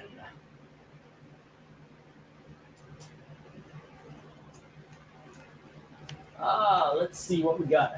Just a reminder, yesterday I sent out the money order for the past site. Okay, when it gets here. Yes, Donnie, most of off mouth. It's our chance chat time. Take it. Okay. There we go. $5 on A, says Austin. Okie dokes. Get this here. Good choice. Where do you go here? You're gonna go over with Jughead. Or any of the Archie titles. To answer your question, besides Tomb Raider, Lady Rawhide. Lady Raw. I'm actually surprised that hadn't been taken already. Tell you the I'm truth. surprised too. So you would go for Tomb Raiders and Lady Rawhide. Yep. Not bad choices. There you go. Zoinks. Baby Teeth was good. Yeah. Yeah, Baby Teeth was pretty good. When Aftershock was making its debut. The War Machine, I have never read that, so I don't know. I know that Captain Atom is good, but for me, I would have to go Jughead and Captain Kids, just because those are the more rare. Like the next time you see these, when's that going to be? Okay. Tony Hayes says 5 on C, the lady, 8 on C, yes. Oh, 5 on B, the magazine. Gotcha. Okay. Star Wars Mag, number 12. Did you get the others? Because I remember I had like one, or was that you, Dom? I sold some Star Wars mags to somebody a couple of weeks ago.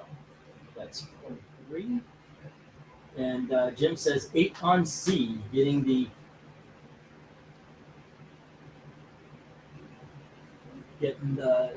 Lady Rawhide. All right.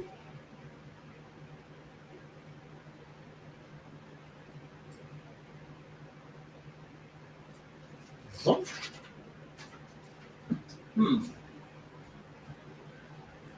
Is it still possible to get the Runaways for $1? Says Black Spiders. Black Spiders. Runaways. What was that number? 20? Was it in 24 or something? What numbers? Oh, you know what? I'll grab that right now and check. Let's see. Albino Cerebus Supreme Judgment Day Duel Masters Runaways. Issue number 26. I was a little bit off. All right, got you there, Black Spiders. All right, and for those of you who are coming in late, I'm doing this auction because after I paid off my internet, my wife, I'm talking about maybe a minute, maybe even seconds after I paid off my internet, she comes down and says, "Oh, don't pay off the internet yet. We could do that on Thursday. You could deal with a couple of days without the internet." No, I can't. But she said that, and it was like our electric bill is due on Tuesday, and it's $235. So, okay, so with the transfer from the from that to the bank, it'll be, so if I get 250 is really the aim. You know, you always want a little bit extra. And books will be shipped Thursday or Friday. We did an emergency loan from our 401ks. We tried to get 3,000. They wouldn't give it to us. They would only give us 1,000.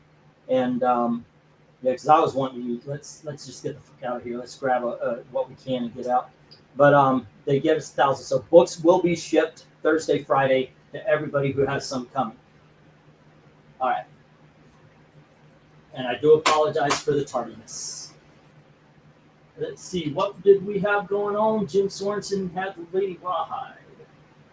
All right, Lady Rawhide. And that's number 1, and that's Jim Sorensen 8. Hey, Ethereal, good to see you. What's up? Meek. Who else did Meek? It wasn't just Ethereal Dragon. Who did? Was it Jonah Arts? Who did Meek? I remember somebody did that as every introduction. 1 minute warning.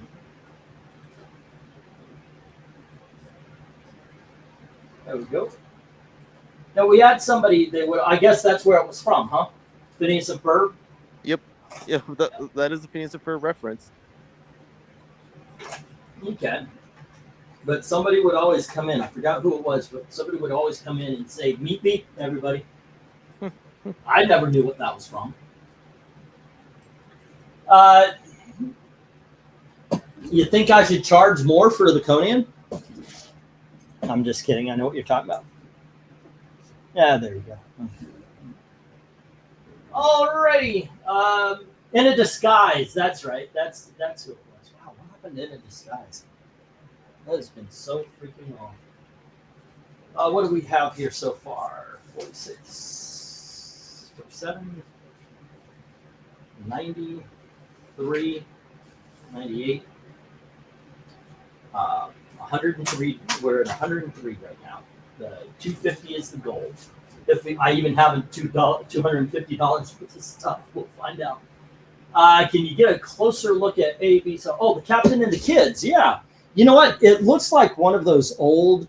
I don't know if you've ever eaten at a place called Frisch's Big Boy, but it looks it looks like one of those. One of the reasons I loved Frisch's Big Boy is they gave out comic books.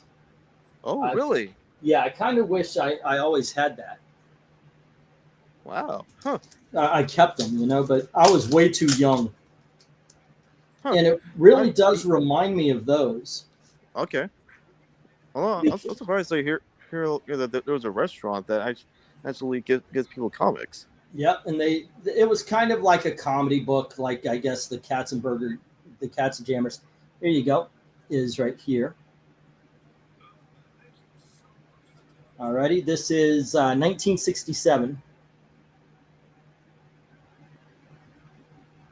My guess is these are reprints of the Golden Age stuff. There you go. Okay. Maybe somebody realized, these are in public domain. That means let's do whatever we want. Which now I'm thinking, why the hell am I not doing this?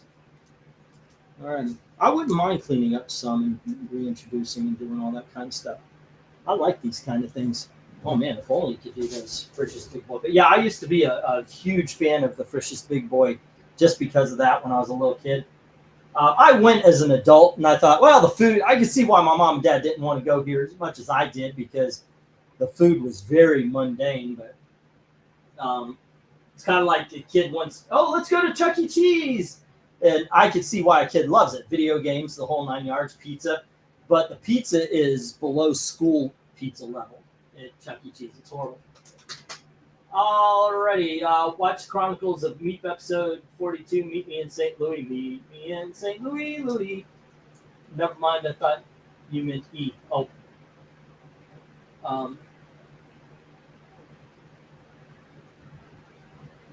What are we talking about? Strange Monday auction. Yeah, we need to pay off our electric bill.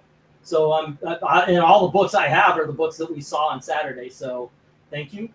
There were a few restaurants that gave out comics. Denny's gave out Sonic comics at one point, says Dark Admiral. I know Pizza Hut had the X-Men animated. We're going to Chuck E. Cheese. Woo! Needless to say, it didn't last long after that. Long-time players left in droves. Wait, what?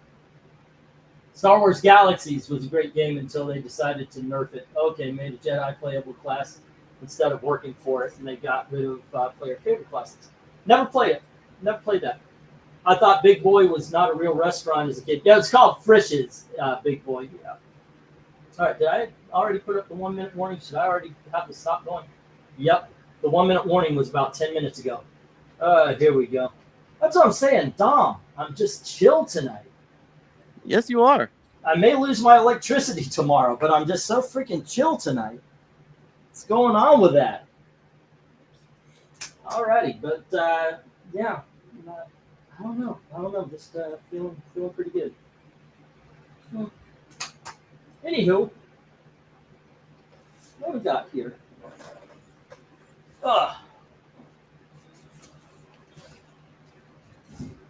Coraline poster, $5. Oh, no. Everything I've got that was going to go to my my booth here, I might as well offer. It might change shipping and all that kind of stuff, or be its own shipping. But why not, right? I mentioned a Storm statue for $100. Maybe I should go get it, show it off. All right. Before that, though, what did we have here? We had Austin getting the Jughead. I believe it was Tony with the Star Wars Galaxy, and Jim with the Lady Rawhide. Okay, and everything else hits the reject box. Okay.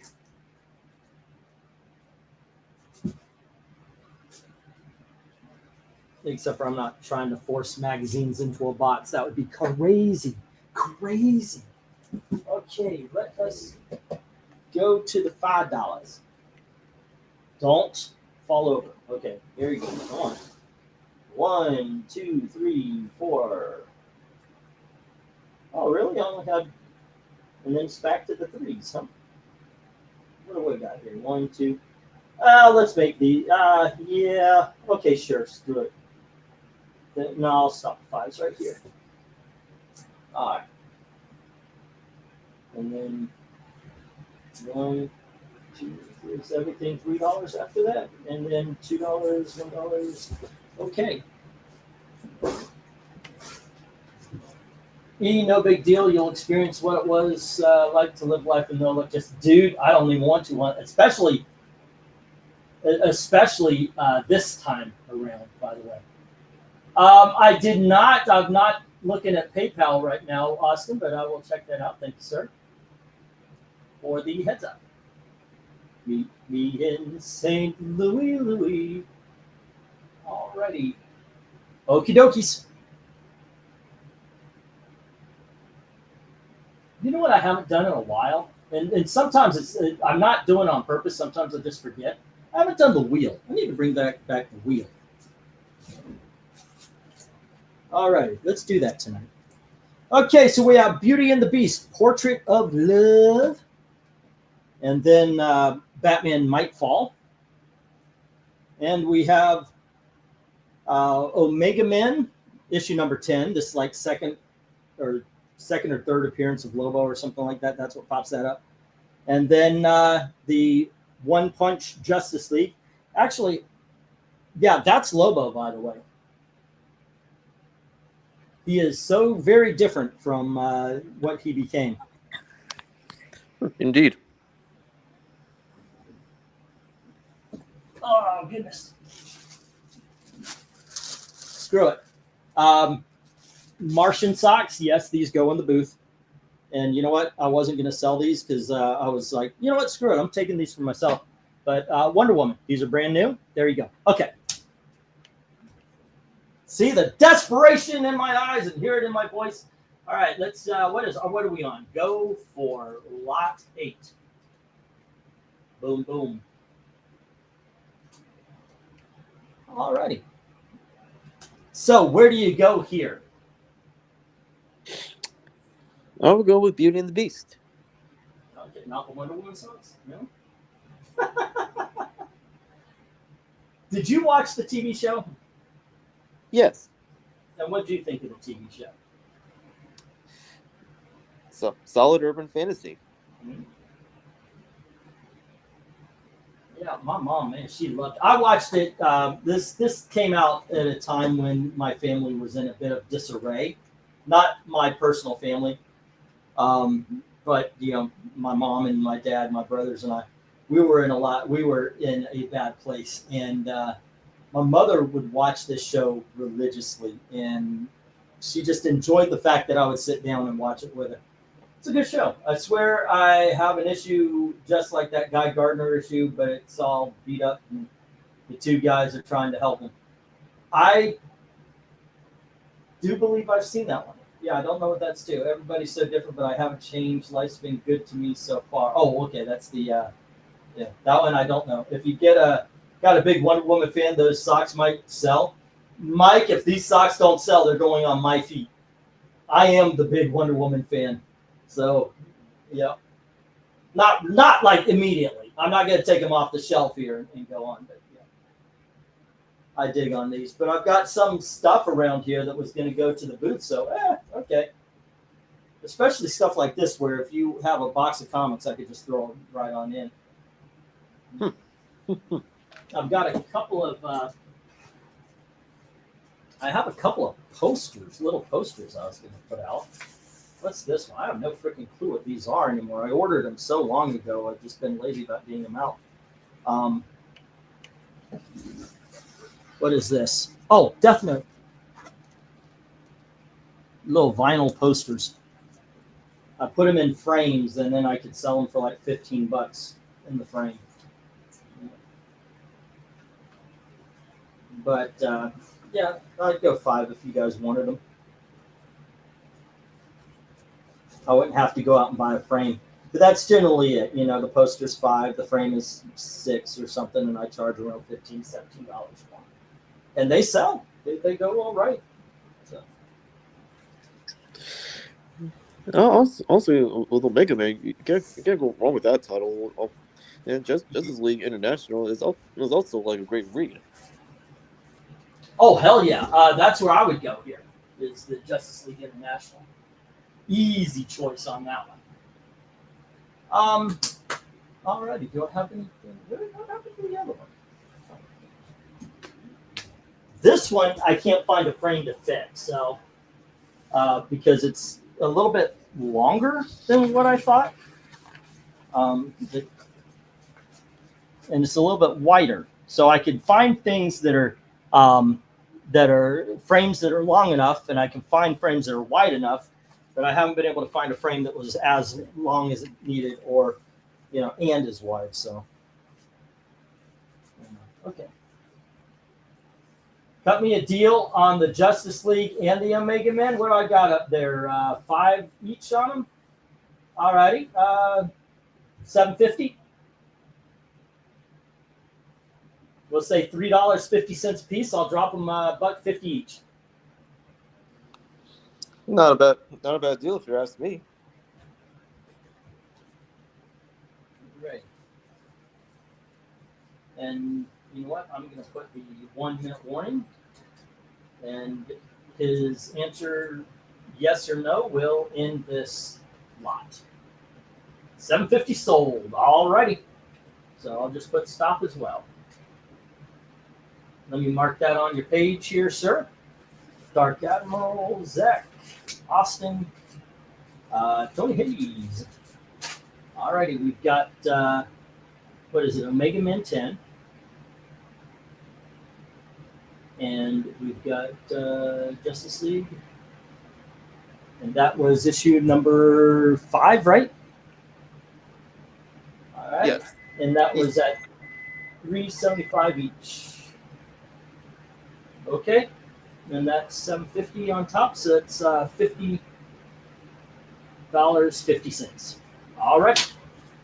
Which, by the way, I probably won't count that 50 cents at the end of the night. I rarely do. Okay. Let's get these down, and these go into the rejects. And these go in one with me. And oh, you know what?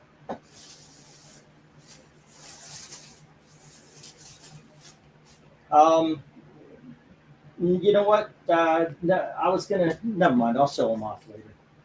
Let's see. Back to the $3. 2, 3, 4, 5, 6, 7, 8, 9, and 10. Wait.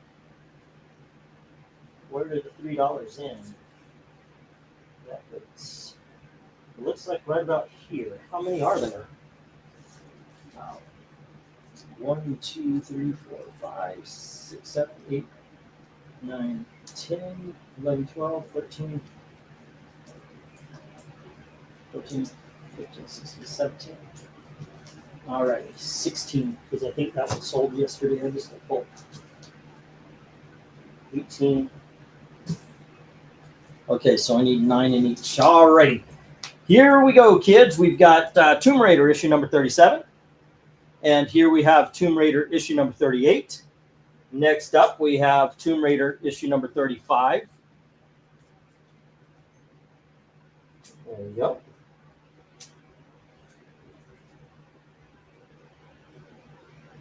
Oh, that's 36. My eyes are bad. 37. This is Tomb Raider number 38. And then we have Tomb Raider number 39. And then is this Scott? This looks like a Scotty Young cover. But it is $6 Million Man, season 6, issue number 1 variant. And then we have Sonic Universe, Evil Friends Forever variant. And then we have 2000 AD, issue number 6. Next up, we have Brigade 0, 1, and 2. And it's shining. There you go. And we have, oh goodness, I'm not going to put that there. That's 1, 2, 3, 4, 5, 6, 7. Oh, okay, I miscounted those, definitely. Here we go.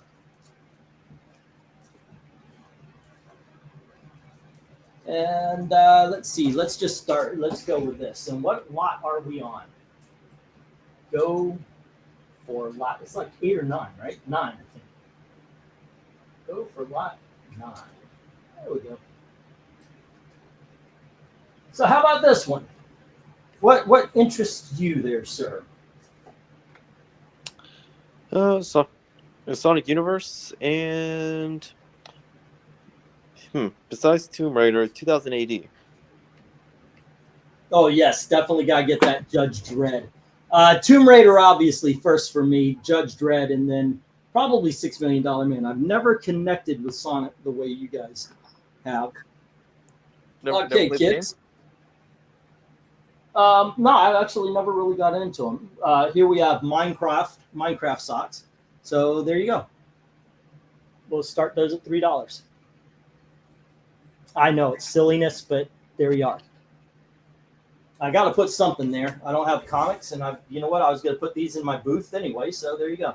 It's kind of crazy, kind of silly, but you know, everything is a no unless you ask. All right. By the way, I am a huge fan of character socks. They are what I always wear.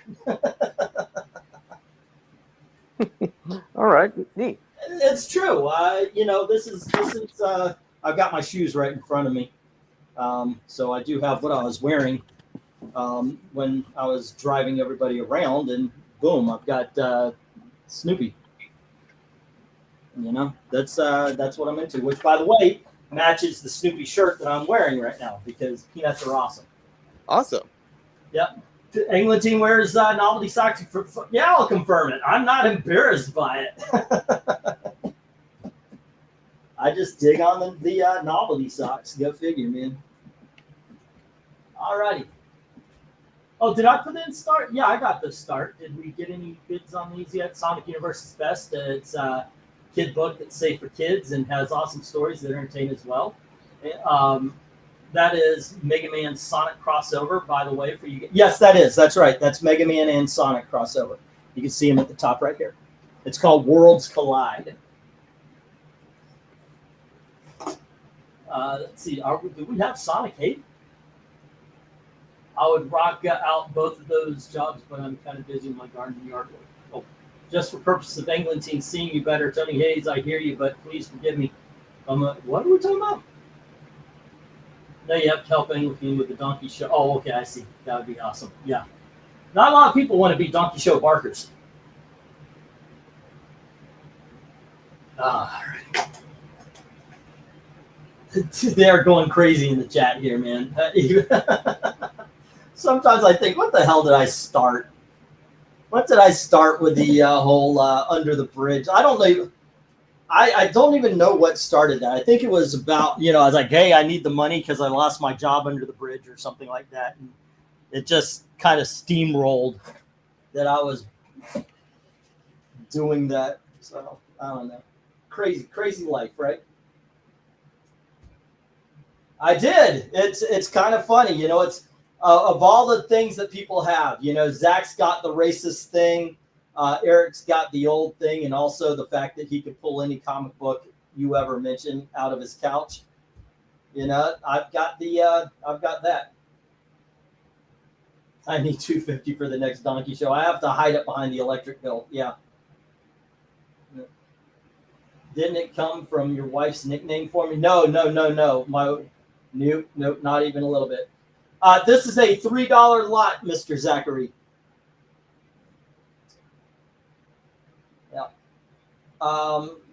No, my wife's nickname for me is because I, for the longest time, suffered from IBS. I eat properly for it now, so I don't really have attacks anymore very much. Alrighty, so Zach says, okay, I'll take that Sonic. All right, cool. Hey, Zach, I've got you down for the Spirit. Was there anything else you won? Now I've got you for the Sonic. Sonic Mega Man. All right.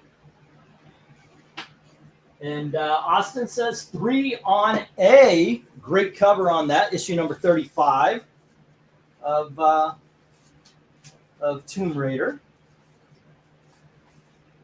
Okay, we've got issue number 5, and now you've got issue number 35. All right. Cool. Did you eat too much KFC and talk about? Not really. I mean, I understand what you're saying, like fast food. Yeah, probably. But I don't know if that was what caused it. Just those two. I'm slimming down my collection, so I'm being more picky about the books I've been on, which is, of course, why, thank you very much, I'm getting, irritable butthole syndrome.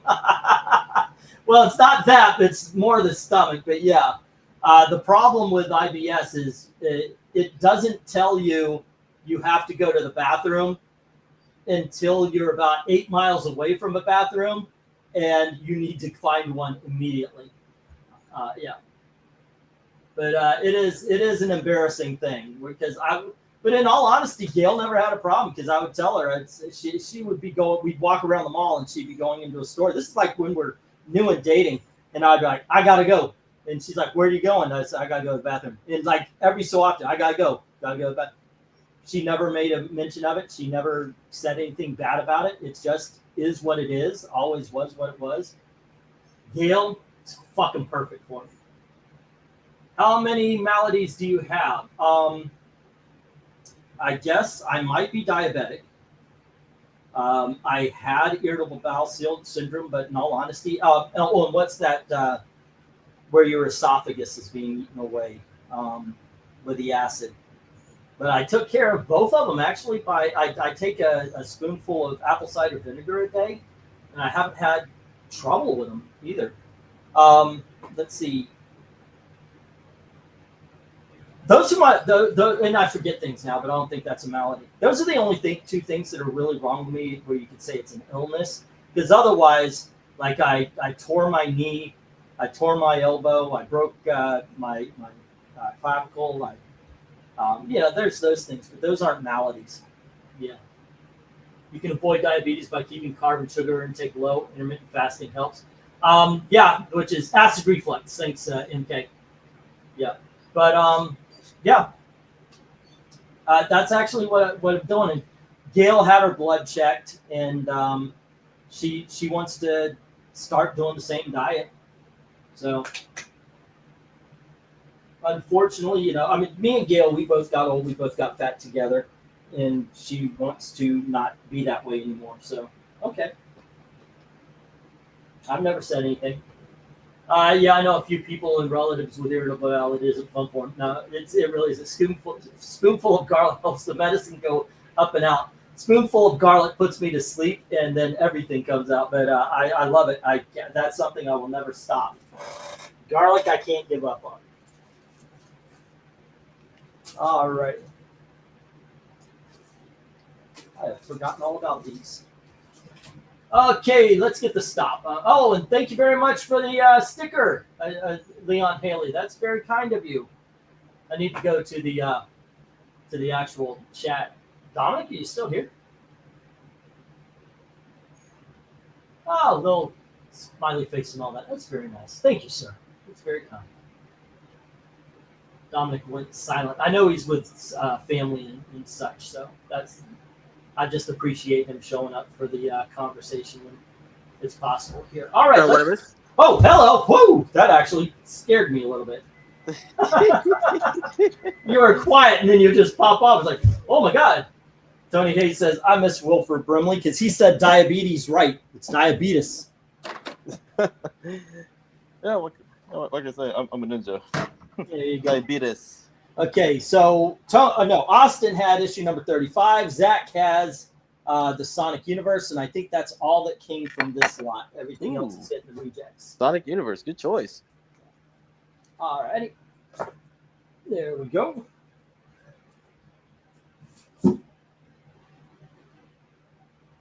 Is the cat meowing to get in? There we go. And these are all in the reject box. Let's see. We got some more $3 as we've got Walt Disney's Comics and Stories. I don't know which number this is. Oh, yes, I do. It says right here, it is issue number 6. So it's like volume 59, issue number 6. I took it out of the booth. All righty. Next up, we have Huey, Dewey, and Louie Jr. Woodchucks, and this is marked as issue number 59. There you go. And then we have Sonic the Hedgehog's 30th anniversary, Free Comic Book Day. Next up, we have Fright Night, Tom Holland's Fright Night, issue number 1. And we have Dennis the Menace's Christmas Special from 1974. I was 4 years old, ladies and gentlemen. This would be a big dog if it wasn't for that right there. And a few spine ticks. All right. Next up, we have Batman issue number 139. This is cover B, of course, with the painted covers and such. And then we have Elektra and Wolverine, the Redeemers. Let me read it properly. What do we have here? 1, 2, 3, 4, 5. There we go. So it would be 6, 7. Let's spread them out a little bit so we can actually see them here. There we go. So it'll be A, B, C, D, E, F, and G. All righty. Let me get the go for lot. What are we on? lot number. This is number 10. 10. Yeah. Previously that was lot. Previously it was lot 9. This is 10. Okay, this should have been at 10:30 to 11. We're 15 minutes late. All right. I'm not bothered. We've only got like 2 or 3 lots left. Really? Yeah. I only had a box of comics here. I didn't go to the flea market or anything today. But there we go. That's all I had for the auction. I've got a whole bunch of unbagged and backing board dollar books. Yeah. Diabito sounds like the name of an evil clown who drives an ice cream truck that has super sugar. Everything's for sleep. Okay. I just got Wi-Fi back. Another tornado hit us. Damn. That is harsh. Hope everybody's okay, Leon. Yeah. Been out since Saturday. Yikes. That would be harsh for me. Oh my goodness gracious. You know what? Why not? Let's be ridiculous here. Let me actually pull these back so it's A, B, C, D, E, F, G. Here's survival mode, Minecraft. There you go. I'm gonna put these in my bag about my booth. Minecraft is so hot right now. I know, right? Especially after the release of that movie. Yeah. I'm waiting for it to show up on HBO Max. I haven't seen it yet. Even though like nobody really asked for a Minecraft movie yet. Yeah, it's become like the latest like hottest trend. Yep. I thought it was gonna bomb. I looked at the trailer and I thought, wow, this looks gonna bomb as well. But and I don't know if people are watching it ironically or what, but people are watching it, so you know, bomb or not. Alrighty. Goodness gracious. Thank you very much for the prepay there, Austin. Also, by the way, you can do that. I do have a prepay. You pay $100, you get $125 in credit. No shipping. Usually $100 is still shipping, but yeah, that's an offer whenever I have these holy crap, we're kind of in trouble sales. So there you go. Alrighty. Which would you be if you could be a vampire or a werewolf, and which is cooler? I pick werewolf, less weakness. The whole problem with the vampire is apparently they're no longer sexual beings. Yeah, and they're dead. Werewolves or lycanthropes they're not. They're alive. They're alive. They're live people. The problem with werewolves, of course, would be, can you control yourself as a werewolf? Because most stories are no. So, like, you know, I'm thinking myself, I have a family. I wouldn't want to kill my family in either situation. Vampire, I may have more control over my vampirism. We see that in a lot of stories. They have a choice on who to feed on and whatnot. Werewolf would not. The werewolf would see food and go after food. So, but the werewolf also has a trigger, the full moon, so you would know to lock yourself away. So, in all honesty, yeah, I got to go werewolf on that. I got to go werewolf. I would go with werewolf as well. Yeah, because and once again, I think if I have a choice, my family would kind of scare me to making the choice. So yeah, because you can actually mitigate the damage you do by locking yourself in a room that will keep you there. So, yeah. Well, Tony, they're dead. They're dead. They can't. Yeah, not only dead, but they also, but with vampires, like they can't. I mean, both vampires and werewolves, like they can blend in in line with humans very well. However, like one of the giveaways of a vampire is you can't see their reflection. Yeah. I don't think we had a bid this round. So I put up the 1 minute warning, but I'm just gonna put up the stop. Just And yeah, regular. You're not goes- wrong. You're not Go wrong about vampires because like for a while, wow, like people like some writers like stopped writing them as monsters. Although that has been getting a comeback.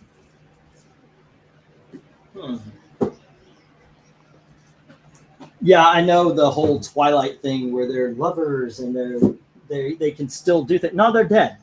Yeah, they did. Even with Anne Rice's Vampire Chronicles, she still like portrayed the vampires as monsters. You don't want to let your guard down. All right, these are $2 books. Let me change the thing here. I didn't change it for the. There we go. All righty, kids. Next up, we have Bloodshot, issue number 0, and it's shiny. And there's also a solid 0 issue, because like showcase Bloodshot's life as Angelo Metallic before he was taken by Rising Spirit and became the Bloodshot that we all know. That is issue number 1. We've got Barbed Wire, issue number 1. We've got a book called Border Worlds Marooned. This is issue number 1. And we have Justice Society of America, issue number 6. The Atom, the Alex Ross Atom cover. And then we have Dragonfly, issue number 5, part of the FemForce line. And we have Jack Kirby, The Epic Life of the King of Comics, which is, I'm sure, a bit out of the book itself. The Golden Adventures of Brett Hull. I guess he's a hockey player. And then we have John Bolton's Halls of Horrors, issue number 2, and Legion of Superheroes, issue number 297. There we go. Let's see, bidding on lot number 11. Go for lot. Yeah, it's very much a garage sale right now. I mean, I threw up socks. I've thrown up posters. I might even go get a statue or two to see if they'll sell. You can't go wrong with Dark Horse or Classic Valiant. Even AC. Let's see, where would you go? I would get the Bloodshots. There's a fun. No, well, first stop has to be Justice Society and the Legion of Superheroes, and then Barbed Wire and the Bloodshot. I'll go with Dragonfly. Second on Legion of Superheroes, but also the Tomb? Wait, Tomb of Sorrow? Or Tomb? Maroon? No. The book. No, the book underneath Maroon. Oh, John Bolton's Halls of Horror. Thank you, Halls of Horror. Yeah. Let's see. One more time for what we're doing here is our electricity bill's coming up, and we are about $235 short. We just got clipped by just life. Life came down on us. We got taken out, and this is the way to do it. So I thought it was just going to be the internet, but as soon as I paid the internet too, Gail comes down. Don't pay the internet. So, whoops. Internet don't matter if the lights aren't on. So there we go. The Halls of Horrors. Yes, the Halls of Horrors. Most dangerous kind of werewolf is a man that would choose to become one. On top of being a killer, Alex Ross cover. On top of being a killer, Alex Ross cover. Let me read that right. That issue of JSA is part of the Lightning Saga, a great JLA JSA crossover. I agree. Right. But also a great Legion of Superheroes story. Yeah. And yes, this starts off at $2.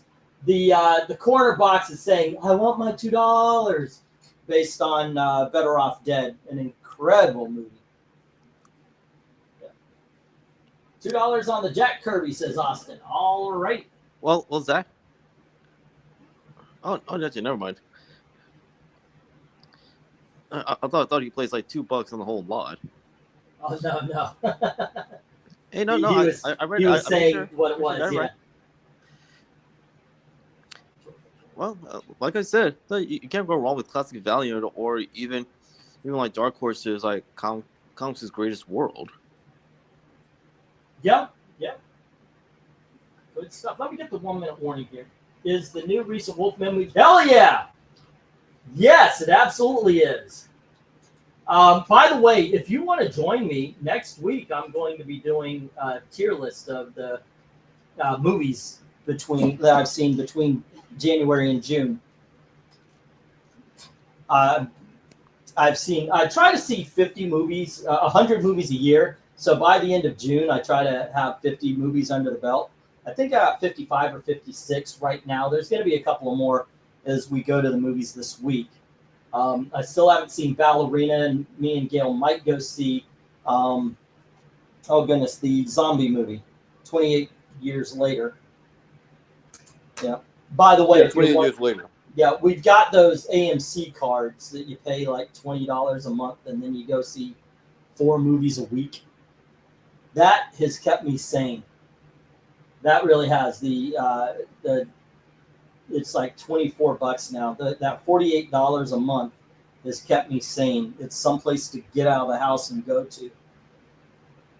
Who likes Frankenstein's Meet? Hell yeah, I like that. Especially Abbott and Costello Meet Frankenstein and the Wolfman. Where I think the line is the Wolfman's talking to Bud Abbott, and he says, "Every full moon I turn into a wolf." He goes, "You want every other guy." I thought that was kind of fun. A wolf is somebody who goes after a lot of women back in the day. All right, let me just get this stopped. The only book that got a bid here is the Jack Kirby. 28 years later, already made more than its budget over the weekend. Yeah, and I heard Elio is going to bomb because of its budget. I think Disney did that movie wrong. I think it's a lot of fun. I have heard the criticisms. I think they're reaching. Although I did not like the beginning. The kid is very annoying in the beginning, but as the story picks up, as it gets to where it needs to go, it starts being very good. I got my dad's complete Abbott and Costello film set for Father's Day. It's just as much for me as it is for him. Yeah. It's a lot of fun. All right, let me get these down. We'll get the next round up. And I think, oh, yeah, we do have one more $2 lot at least. All righty. There we go. These are all the rejects. And the Jack Kirby is to Austin. There we go. 1, 2, 3, 4. Oh no, these are dollar books. There's only one $2 book.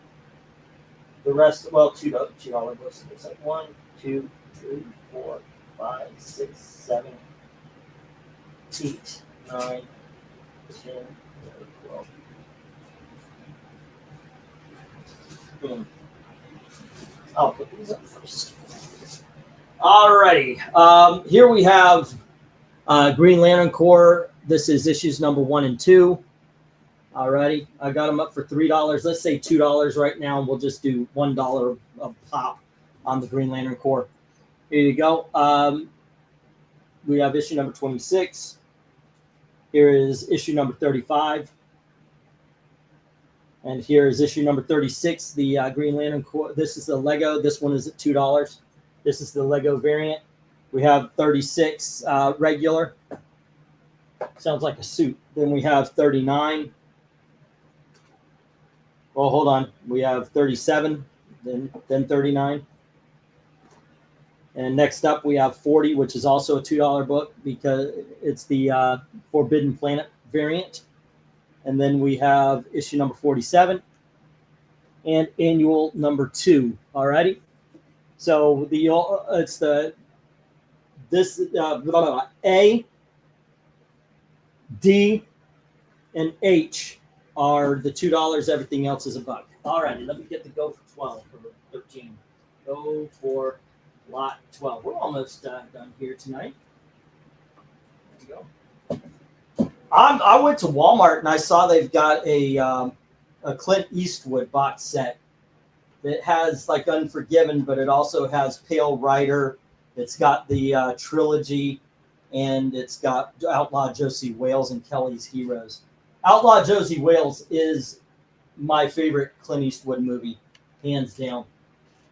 Unforgiven is a very close second, but yeah. I'm talking about the Westerns.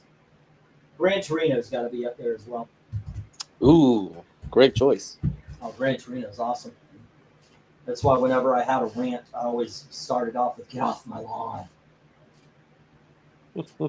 Well, also you can't. Well, you want a roof for Frank and Frank and his neighbors. They're taking down that gang.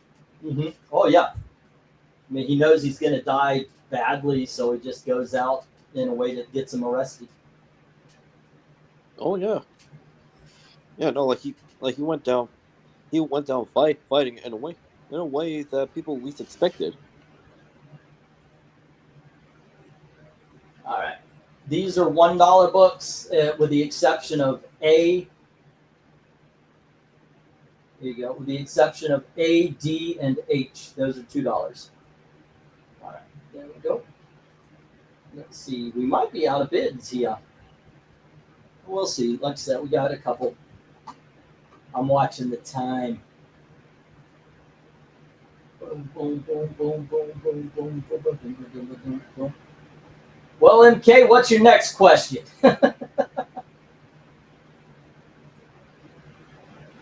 Let's see if he's got something clever.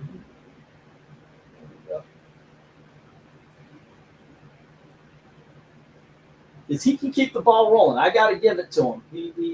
It's sometimes a little strange. He's always got these questions, but he can keep the conversation moving. Gotta give to him for that one. You wanted to hate him, but he was good. Wait, who? Yep, it's not about Frank. Yeah. That you want to hate him, because not because of what he was spouting out, and also he is a Korean War veteran, which is something you don't see in fiction often. I don't know, characters who happen to be veterans of the Korean War. I saw my dad. We were in Busch Gardens, and he overheard some guy, and he goes and he talks to him, and it was almost awkward because they were both around the same age, and the guy was Vietnamese. Obviously they were tourists or something. They were walking around. They were speaking Vietnamese, and my dad overheard that they couldn't find someplace, so he goes up, and he tells them where to go and everything, and they're looking at each other, and it was weird because my dad actually says, he goes, I may have shot at that guy and he may have shot at me, because it was really it was almost a little tense moment, but an understanding moment. Like both guys, like my father and the dude he was talking to. It was really weird to be there, and I guess it's got to be that way, right? I mean, we're in America. We'll meet anyone who could be from the country we were at war at. Right. And how's their feeling about it? Because this guy was wearing a Vietnamese uniform at one point in time and shooting at people in the same uniform my dad was wearing, if he wasn't one of the ones that was shooting at my dad. You never think about that kind of thing. Eventually, you got to just kind of reconcile, right? Oh yeah, very, very much. It's similar to what happened to veterans of World War One, especially, but even more so in World War Two. We're veterans of all sides, so like to meet each other and go through reconciliation. I think that the Jewish the genocide made it a little bit weird to. I don't know. I think it made it a little bit worse. To tell you the truth, about being able to coexist with people from Germany.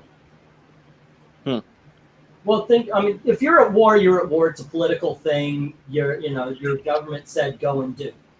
You go and you see. Okay, usually it's over resources, but now okay, you're in a war, you're stopping invasions and such, but then you find out that there's whole other element to it that involved the wiping out of an entire people.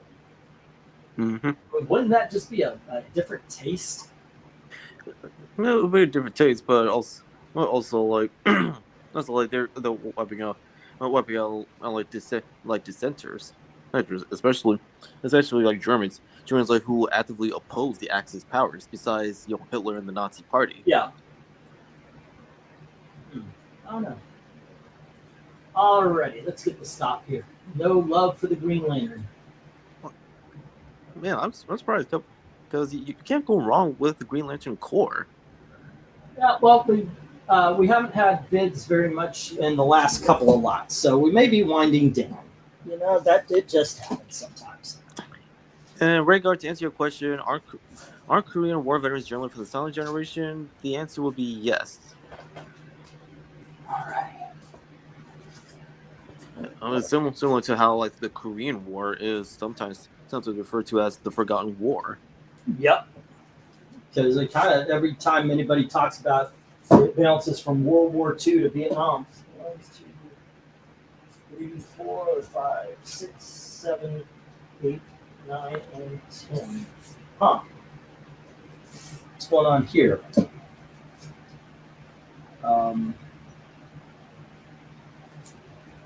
1, 2, 3. What? Alrighty. What I miss like is seeing in fiction. What? Like heroes like heroes like who like who may be like prejudiced, but it's not out of malice. Malice is based on circumstances that like affected like the way like they view other people, and over time like they grow out of that prejudice. But you understand well, like how and like why and how they develop those viewpoints. I mean, like in Sipowicz of NYPD Blue. Blue like, Or the character we were talking about in Gran Torino. Right. He was very much a product of his environment. Alrighty, let's go for lot 13. All right. There you go. And that's $2 on the top row, $1 on the bottom row. Hmm. All right. And now we're on lot 13. Yep. Doing all right. Yeah. Where am I right now? Austin's at 22. Zach is at 8. So that's 30. Well, Austin paid 30. So he just paid in advance. So it's actually, so I can just say 30. And then Zach is 8, so that's 38. Dark Admiral is at 5, so that's 43. Tony Hayes right now is at 50-50, so it's 93. Black Spider's at is at $1, so it's 94. And then Jim's at 46, so it's 140 is where I'm at right now. I need $110 to meet the goal. And just as a heads up, I mentioned this a couple of times. We will be shipping books either Thursday or Friday. I do apologize for the tardiness. I warned this about the rent thing last week, but unfortunately bled over this week. And yes, there's something, by the way, I am very embarrassed about. So there you go. Yeah, I really am. But there you go. Okay. So anyway, we got the top row is $2. Tony, do you still want it? Top row $2, bottom row is $1. Well, earlier, MK actually mentioned like the Beach Boys or the Four Seasons. Oh, Beach Boys. Beach Boys every day, twice on Thursday. Nice. Now, even though I like both bands, bands, although the Four Seasons case, like they're more. Wait, actually no. The Four Seasons they played instruments, but it's like they're not just a vocal group, right? I've only seen them in the line dancing. Okay, so right, they're more of a vocal group.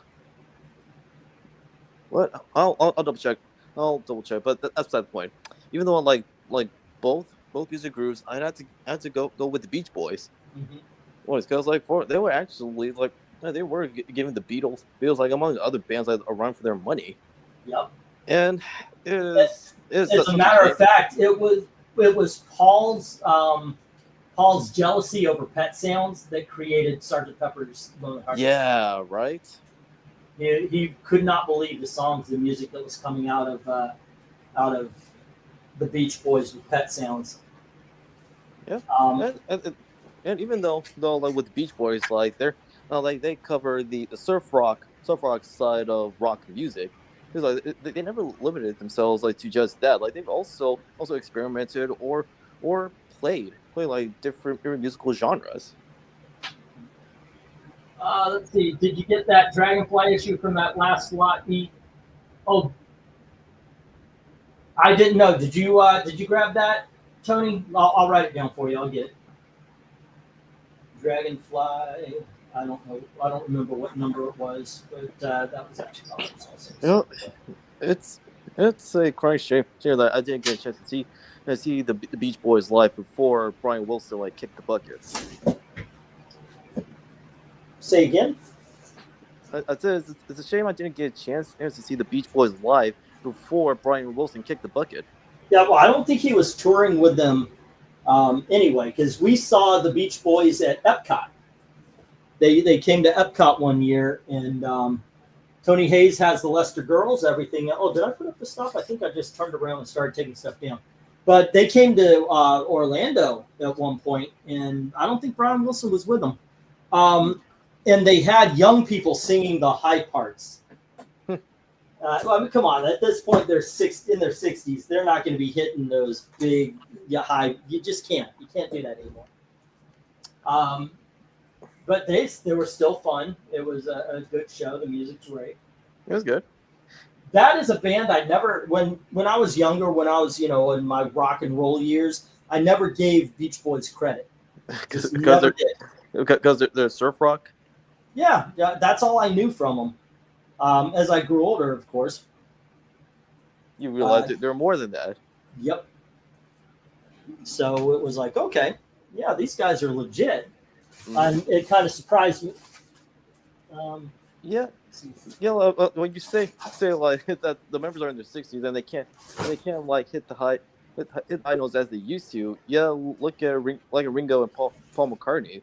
Like they still those two guys of the Beatles, they still got it. Like even like Paul, he can still hit those notes.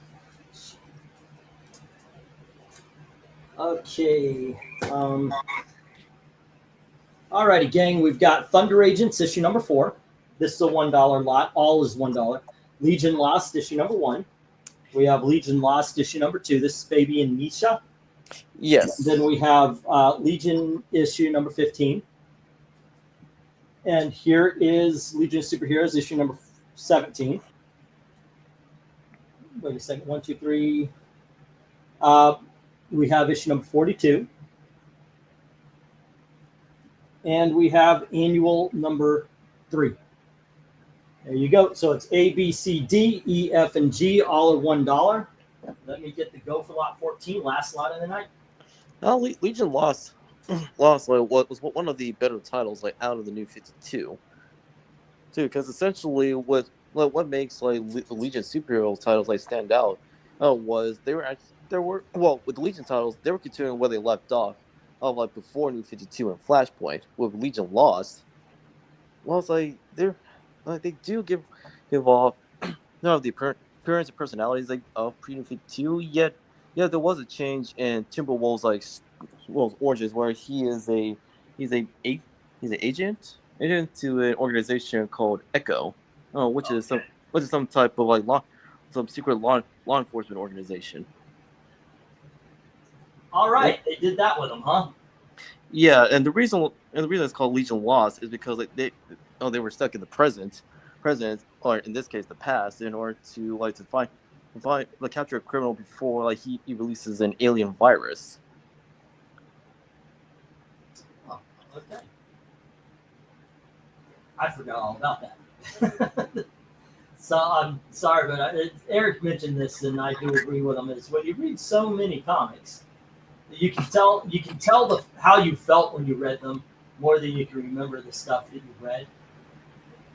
It's a weird sensation, but it is a true one. Well, I can tell you that Thunder Agent is worth the read before New 52. As well as like these past issues of Legion of Superheroes. When see a silver fish in your room and that son of a beach runs so fast that you lose track of it, so much for sleep. Yeah. Thanks, Eric and Boyd. Thank you very much for the good wishes. Thankfully, I haven't seen a silver fish in a long damn time. That's a long damn time. I don't even remember last. It must be like 20, 25, 30 years. Something. Okay, what do we got? We got 11:41. It's 11:43. I'll give it one more minute. Let's see. 1, 2, 3, 4, 5, 6, 7. The whole lot for $5. If anybody wants to take it. And for the last lot of the night to go by with no takers.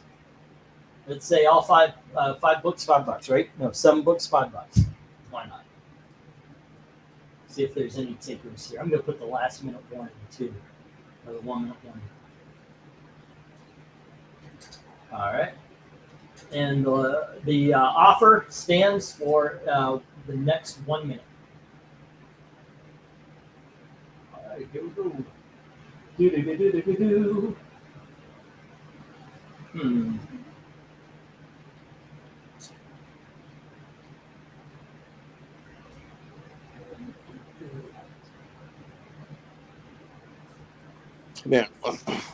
Man, answer. So with the Legion of Superheroes, like they, well, I mean, not just them, but the other characters at DC like deserve like a better treatment. Especially like after how they were handled by Bendis. You know, I would tell you there is no bad run of Legion of Superheroes until Brian Michael Bendis. He messed that record up. Yes. He became the first to actually establish an objectively bad run like featuring a superhero team. All right. Let me clear the board. That was the last lot of the night. Okay. Let's get these into the rejects. And let's see how we did. Oh, also, ladies and gentlemen, please pay tonight. That's the whole point. So, yeah, please pay tonight. All righty. Let's see what we got here. Oh, no. There we are. And let me bring the microphone over. I need a new microphone. It only works so I can put the headphones in. The microphone itself doesn't work anymore. I need to get a new one. I've got a blue ice or something like that. Okay. Look into the light. There we go. Alrighty, my uncle's father was shot up in Iwo Jima. He lived long enough to write my uncle a letter. Another guy to finish for him. The different handwriting was the key when my uncle got. Oh, wow. Englantine, express your excitement for Ironheart. I think I just did. I have zero. Just zero excitement for Ironheart. I might watch it and have let's watch and tear this one down because I have zero faith in this show. I have negative faith in this show. All right, Tony Hayes had X-Men 2099 #1 for $1. X-Men figures for the Wolverine, two Wolverine figures for 15. Regrettable Heroes for 5. 5 books of the dollar books that were left over for 3.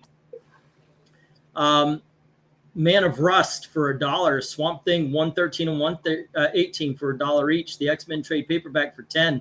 Star Wars Mag #12 for 5. Omega Men #10 for $3.75. Justice League #5 for $3.75. And Lester Girls for $2 and Dragonfly at $2. It is $54, sir. All righty. that here we go, and that is Tony Hayes. So he gets 1, 2, 3. All right, 3 spots on the board tonight. Dark Admiral had Commies, Cowboys, and the book Commies, Cowboys, and something else, and that's at 5. Zach has Spirit hardcover at 5, and then Sonic Mega Man crossover at 3 for $8. Austin. Oh, by the way, if you guys want to ship this time around, just give me a heads up. Tony Hayes, don't worry about it. It's going to go in, and we're going to ship it. There you go. If you've already paid shipping and we just haven't shipped them, shipping doesn't count. We're just going to throw them on in there.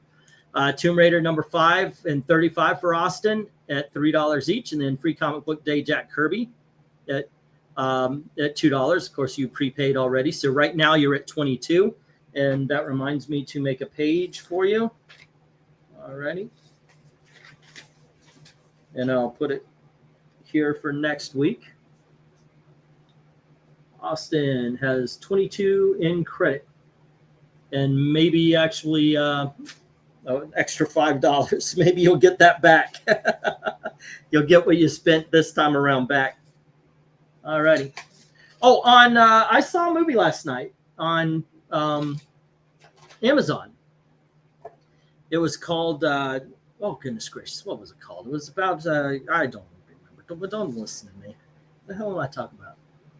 What the fuck movie was that? It was it's got Kieran Gillen, no, Bryce Dallas Howard and Legolas, and they play an improv troupe that some cop says, okay, I need you to help us. You're going to go in and you're going to buy shit from a drug dealer. And of course, comedy ensues. It was actually pretty good. I wish I remember the name of it though. Black Spiders had Runaway 26 for $1.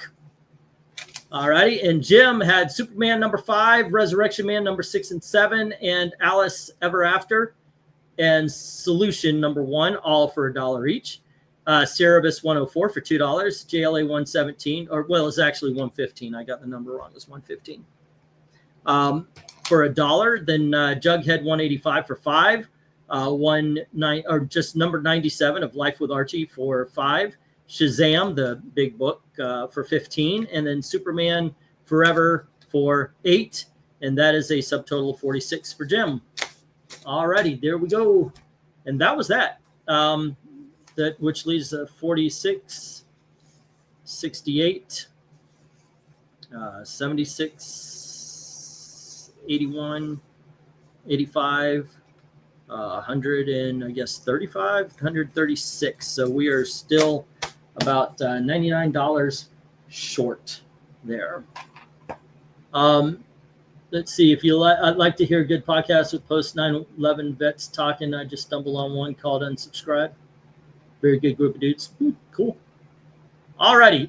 Let's see who actually makes the wheel though. There's a lot of okay. Tony's got his. He made it 3 times. Austin has an extra 2. Oh, well, it looks like it's going to be a 2-man team here. Dominic, are you going to be looking through books today? Yes. Okay. Yes, I am. All righty. Because I'm wondering, should I wait until after to put you on so there's more competition? Jim has 3 spots. I'll wait. Okay. What? Say again? I said I can wait. So you all right. Well, if it comes down to it, and someone has to leave, obviously I'll tell them after. So we'll do this, and if I have to tell somebody after we're done, it'll go. But as it is, Jim's got 3 spots, Austin's got 4 spots, and Tony Hayes has 3 spots. Alrighty. By the way, just to show you how much of a nerd I am, I keep a list of movies that I've seen. Wow. Yeah, I've already filled out these 2 empty spots, so I'm very much looking forward to doing like a tier list of these. It's going to be a very long live stream whenever I do it. And also it's not going to be one of those where, oh, and what did you guys think? Let's rank them. I'm just going to be telling my opinion and doing kind of reviews as we go. Yeah. That was good. Yeah. But there you go with that. All right. My great uncle was a flamethrower on Iwo Jima. He was late teens, early 20s. My grandfather was in bombers. I forgot what he did. Oh. But I do remember he said that he flew bombers. I don't think he was never a pilot, so he didn't fly the bombers, but he was on them. I just forgot what he said he did. My dad was an Army Ranger in Vietnam, and he said if you want to know what he did, if you want, it was kind of like Platoon, where they would walk through he didn't have a base. He was sent, like he would be sent from village to village, and they would just be like exploring and that kind of stuff. And then whenever they hit a base, whatever information they had, he did it. When he said if you want to see the combat he went through, the best one for it is one called Hamburger Hill. Mm. He also mentioned the scene from Forrest Gump where they're in the army part when they're in Vietnam. He said that's very real as well. One thing he said though is if he would never have led his men across a field of grass so they would get shot up. If you've got a tree line that you could walk around, you walk around the fucking tree line. You don't walk through the empty field of grass. You take the extra time because it's safer. But yeah, he actually said that was pretty good, which I kind of thought that was weird. Forrest Gump. I thought, well, what about Platoon? He said, well, the war scenes looked real, but they weren't murderous junkies. So yeah, so he never respected Oliver Stone's take. There you go. But Oliver Stone says that's his take, so what you gonna do? Yeah, no, I agree. Especially when Oliver Stone, he's a veteran himself. Yeah. And if he says that's what happened to him, then how can you say it didn't? Right. It might be dramatically changed, Yeah. But, Now I'm curious like to hear like your father's thoughts on Apocalypse Now. I don't remember what he said about that. I don't ever remember him talking respectfully about it. But yeah, I just don't remember what he said about that. I would imagine he might have thought it was a good movie, but wouldn't have thought it was very realistic. And one thing he always says, he says, "What the hell is it with the Doors in Vietnam? We listened to whatever the radio station was playing. Nobody had cassettes and nobody had 8 tracks running around playing Doors tapes. It was usually Incense and Peppermints, and it was whatever top 40 was playing on the radio. So right. Every movie has "This is the end, my only friend, the end." Nope. So that's actually one thing I thought was kind of funny. He says, also, we didn't listen to it in the jungle. So, like, if anybody was playing music in the jungle, he would give yourself away to the enemy. But whenever they were at base, it was always pop music and shit. So, all right, let's go through these books one more time. I'm doing for Dominic, but anybody can challenge. I know a lot of you have already seen these books, but if you missed the beginning, we'll have a few. We started off with a $5 lot. There we go. Oh goodness! I was like, wait a second, only one book here? No, there were the others were magazines that I put up here. Only 2 magazines. The only 2 magazines that retain value were the Savage Sword of Conan's, 111 and number 76. All right. Yes, those Conan's. Okay, let me put those down for you. And once again, if anybody challenges them, you got 30 seconds to challenge. And there you go. Let me also do, I guess I can do this right here as well, just to keep it up. Okay, and these, even though they said $8, I put 5 on them. It's 2010. The Marvel Premiere presents Man God. Starlog issue number 45. And the Mad Magazine issue number 232. Yes to all of them. All right. So let me write down those. Okay, so Conan, it was issues. Conan number 76 was 8. And then issue number 110, I think it was, right? 111. 111 was at 10. All right. And then us, oh, they're talking about the war and such. Then we had 2010, Man God, and Starlog, and Mad Magazine. Mad 232. And those were all $5. Okay. There we go. And you know I'm going to ask you, can you pay tonight?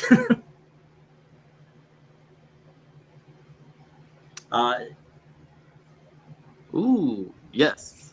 All right. That was the last of the original $5 lot. Tracy. Okay. Let's see. 18, 28, 38, 43 is where we're at right now. Okay. All righty. Then we add some dollar books. Let's get to the dollar books. All right. We had Fantastic Four, issue number 6. Fantastic Force, excuse me. And we had Fantastic Force, issue number 7. And we had El Beto, the Anthropomorph.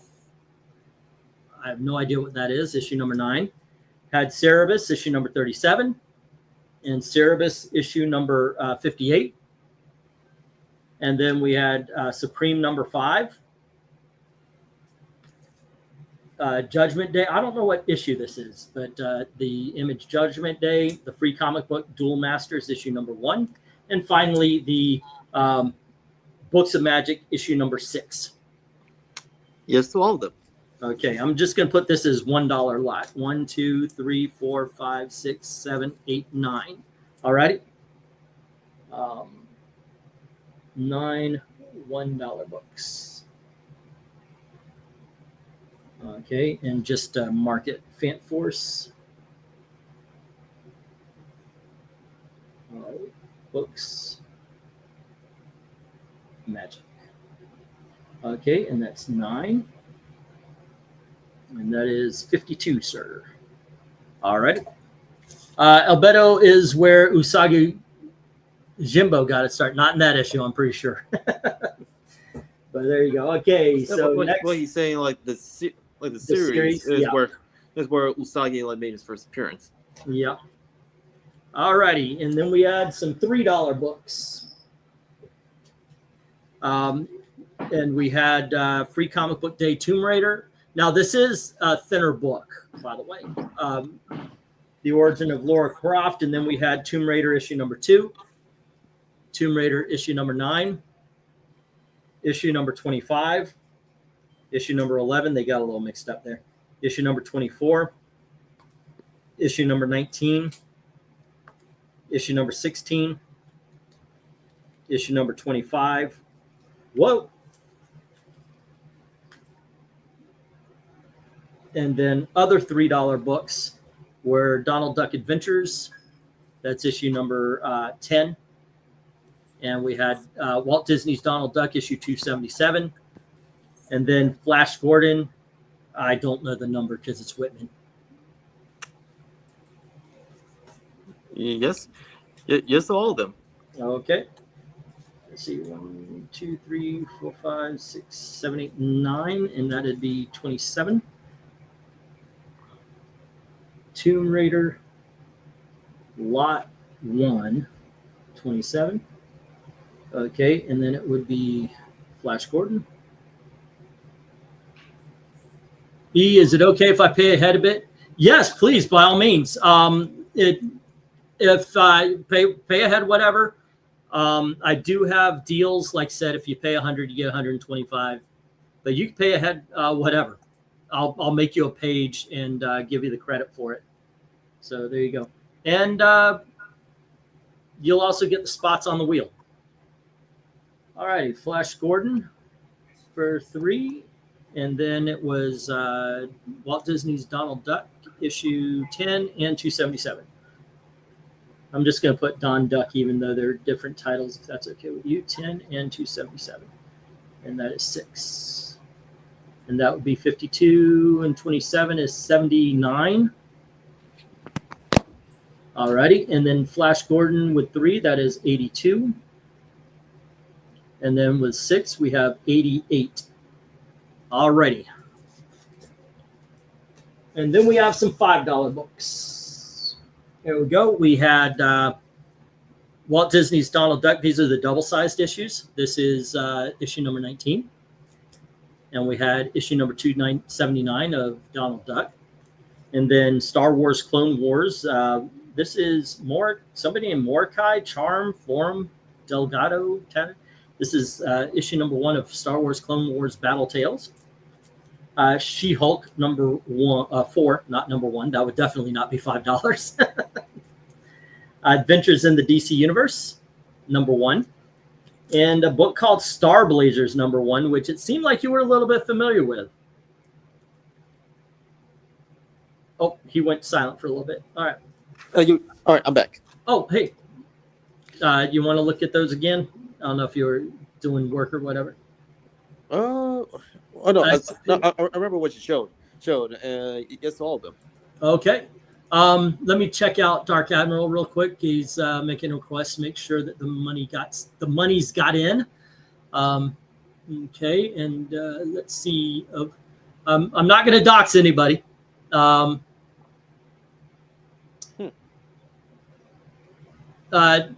okay. Thank you, Dark Admiral. I certainly appreciate that. Zach as well. And Jim is in. And Austin, of course, paid in advance. So I certainly appreciate that very much. All right. Yeah, thank you very much. I certainly appreciate the donation, Dark Admiral and Zach. It's very kind of you. Unless you were paying for shipping. I don't know. Maybe I'm reading it wrong. But yeah, but there you go. I owe 54 tonight. Keep an eye out for the pay ahead amount to be added in. Okay, cool. Thank you, Tony Hayes. All right. Okay, so we had another Donald Duck. And once again, they're two different things because one's Donald Duck Adventures and one's just Donald Duck. And it is 279, and the other one was 19. And that is 10. All right, which puts us at 98. Alrighty, and then Star Wars, blah, blah, blah. You know, I've never watched Clone Wars. Everybody's telling me it's the series. No. I mean, like which one? Like the 2D animated series or the 3D? There was 3D. I've never watched any of it. I watched the movie, and that made me not want to watch the TV show. I didn't like the movie very much. I see. But I am willing to give it another try. I might have been a little bit snobbish when the movie came out, like cartoon, cartoon Star Wars. It's focused on a little girl. I might have been a little bit snobbish. Yeah. Yeah. I guess she is one of the. She's one of those characters because she was created by Filoni. Yet the guy would not let her go down a hero's death. That's because in the original canon, before Lucasfilm were bought by Disney, she would have died. Huh. Do you know what Star Blazers is? Yeah, I do. I do actually. Yeah, let's look into it. it looks like an anime that I would have watched as a kid, like Speed Racer. Yeah. Those are Speed Racer faces. Oh yeah. Yeah, it's actually a solid manga series, and the inspiration like to Star Blazers actually came from Lensman. Erica Boyd says my real name is Bocephus McGillicuddy, which he's not lying. I just didn't think he would actually admit it. But there you go, man. Bocephus McGillicuddy. Yeah. So are you going to be able to pay for the electricity? Let's see. Yes. Yes, we are. About $15 ago. So there you go. Everything else is going to go to whatever the hell my wife wants. We'll probably buy dinner and gas. You know, that's what it's going to go for. I've been covering that a lot. Alrighty. And that is 118. And I thank you very much, everybody. Okay. Let's see. These were the big dogs. You want me just to take the Iron Man out because you've had opportunities on the War Machine and just passed it up every time? Wait, hold on. Who's the greatest team for War Machine? I don't know. It's this one. I've had this up a couple of times and you passed on it. Let's. I'll look it up. Nah. Okay. Let's see. War Machine 2.0. Let me see what we come up with. It will probably help if you add in Marvel Max. Okay, so I've got the 3-issue miniseries right here, and it looks like it's artist colors Christian Moore, writer Chuck Austin, and the editors Joe Quesada and Ralph. Well, of course, they were the editors of Max. So, okay, and let me get rid of the 2.0. It's done by Chuck Austin. Yep. Man, I just find it crazy. Like he had written a less. I don't know. Like Chuck Austin is an interesting man because people know him for writing a rather crappy like X-Men run, and yet he actually he did a solid Superman run at DC. Sometimes it takes that right character, you know. Yeah. Well, yeah, it's true. Yeah, even though I'm not a fan of Chuck Austin, I'll give the miniseries a shot to see how it is, and I'll let you know. Okay.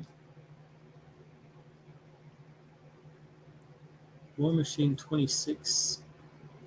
I thought I had the whole thing. Is this not? That was nope. Whole different thing. Okay, I'll put it in there. War Machine. And also the Iron Man books. All right, War Machine. Not there yet, but we'll put them in when we get there. 1 and 2 for 20, and that puts it at 128. All right. And also, you're not wrong. You're not wrong about the 3D animated Clone Wars series because it was like kind of pro Disney for how it bulldozed like years of stories like made in the Clone Wars like multimedia project. The TV show is far superior to the movie, says Zach. Was your bill covered? Dominic is actually covering it right now. We were about $90 short. He's at $123 right now. So, yeah. Let's see. Ewok movie is still far better than the Phantom Menace, if you'd say so. I'm having a pretty decent night. I found a remote control Voltron and He-Man pinball machine in the dumpster at work. Wow. Yeah. That's fine. That is pretty cool. Money Sense, says Tony Hayes. Thank you, sir, very much. Better than Gillicuddy McGillicuddy. You know, I don't know if it is. Looking back, the Filoni Clone Wars show was mostly okay. A lot of filler with a handful of actual good arcs. Oh, like Smallville. Yes. I love Smallville. It's one of my favorite TV shows starring superheroes and such. Yeah, and also it wasn't afraid of having the characters dressed up as in their suits from the comics. I do see that there are episodes that would have they kind of step away, like the later seasons are really bad about this, like the Doomsday steps away from Doomsday for a while, so it is a filler. Those sound like decent finds, especially for a dumpster. Let's see, I was thinking of changing my real name to Chesterfield Snapdragon McFisticuffs. Let's see, I am looking to make money. So I would like to change my last name to Armed and Dangerous. So when cops stop me and rough me up, I could sue the city. Maybe that'll help the family buy a house. Alrighty, and called it more. Let's see. Update. I won the war against the silverfish. I just need a new house. There you go. All right, let's continue this. We have Solar issue number 10. Solar Man of the Atom issue number 10. Now it is the second print. That's why it's not 15. But there you go. Yes. All righty. I'm so waiting for a trade paperback of the value run of I know, Dr. Solar because I mean Turok and Manu's Robot Fighter, like they were continuing like where they left off, like when those three were under Gold Key. That would be fun. Let's see, Terminator, the James Wagner, James Robinson, Matt Wagner. Yes. Terminator one shot. By the way, it's a pop-up book. In the middle, it's a pop-up book. Okay, I thought that was cool. It is. Really? Yeah, I'm not kidding. It's a pop-up book in the comic. Yeah. Wow. The centerfold, I think there's a big explosion, and you open it, and the explosion kind of goes out of the book. That's actually pretty neat. New Warriors issue number 1. Yes. Thank you, Tony Hayes. I saw your message. Thank you very much. You have a good night.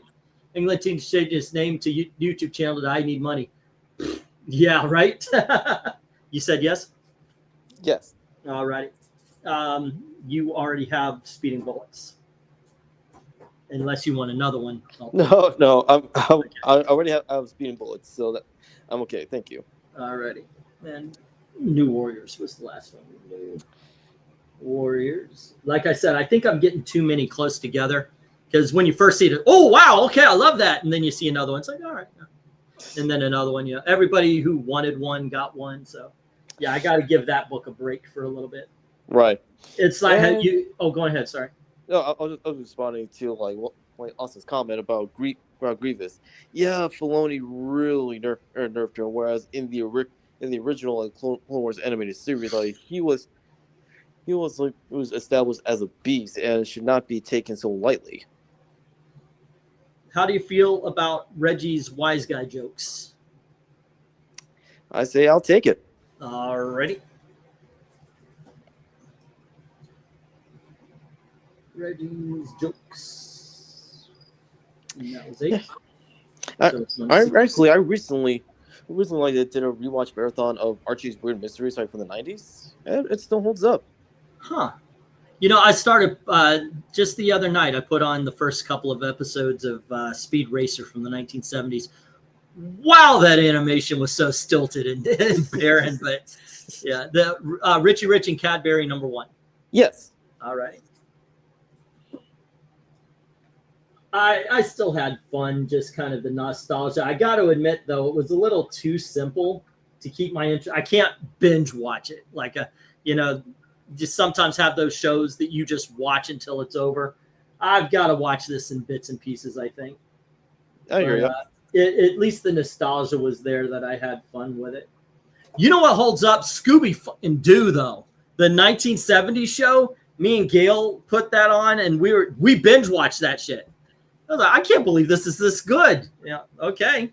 Wolverine battles the Incredible Hulk. Yes. All right. Venkman's asking if you have any Bronze Age Batman. I do not. Michael Taylor did ask me a couple of times, and he's just kind of He's kind of busting chops right here, or busting nuts, as we say. Yeah. Yeah.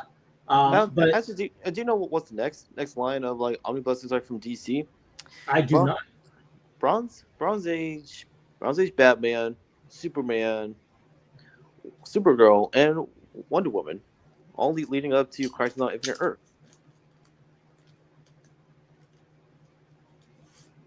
The Bronze Age Batman should be worth it. Okay, just to show you guys, I don't think I've really. Only when people ask, I show this stuff off. But okay, it's got a little trouble at the top. But I always thought this is pretty dang good for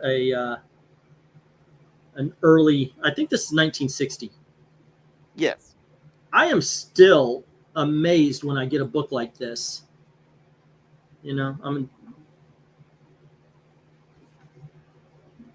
the weird thing is when I say I love comics, a lot of people, of course, would take that as I like to read them. What's inside the book, and that's true. Yeah, I love reading nowadays older comics, but I love reading them.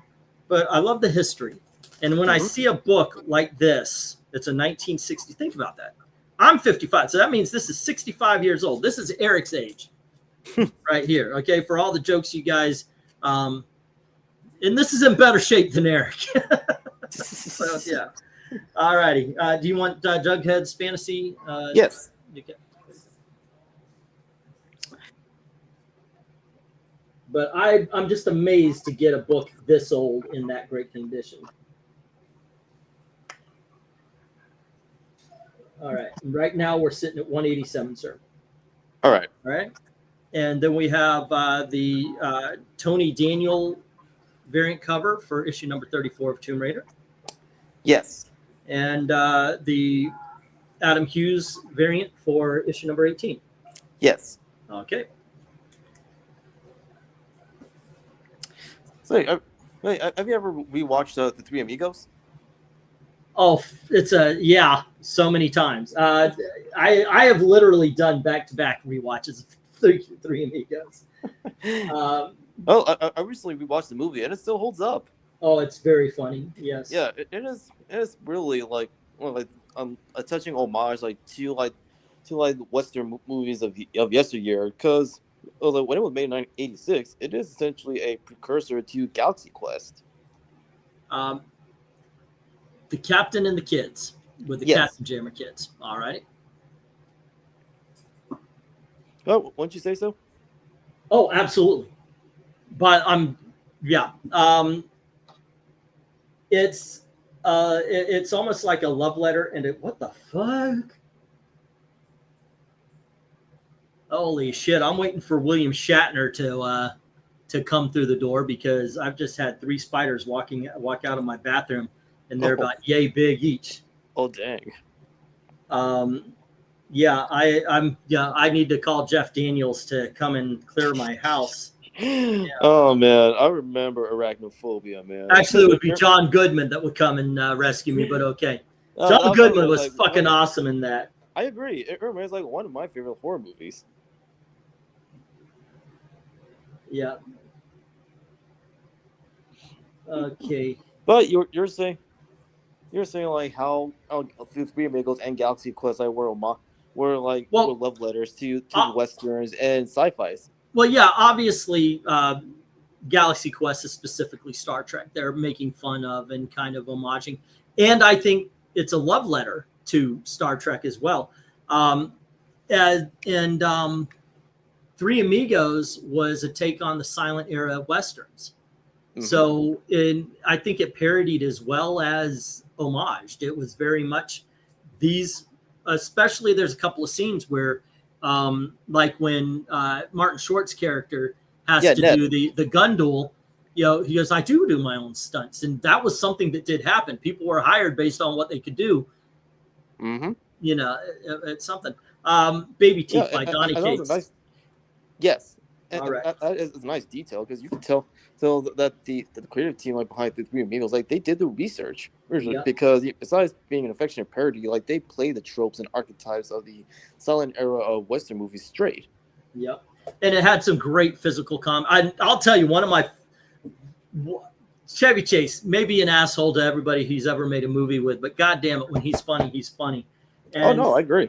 there's a scene where they're all really thirsty and everything, and yeah, with Lucky, they've got the canteen and a few drops come out, and then Chevy Chase goes blah, blah, blah, and he's just and then he drinks a like you mother. Well, let the spiders bite you, and you'll get superpowers. Okay, so Captain Atom 1 through 5. Yes. All right. Well, that's an interesting one with Chevy.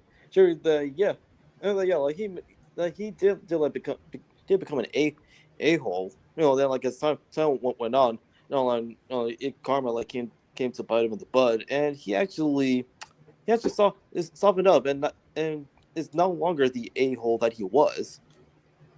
So Batman might fall. Yes. Alrighty. And Beauty and the Beast, Portrait of Love.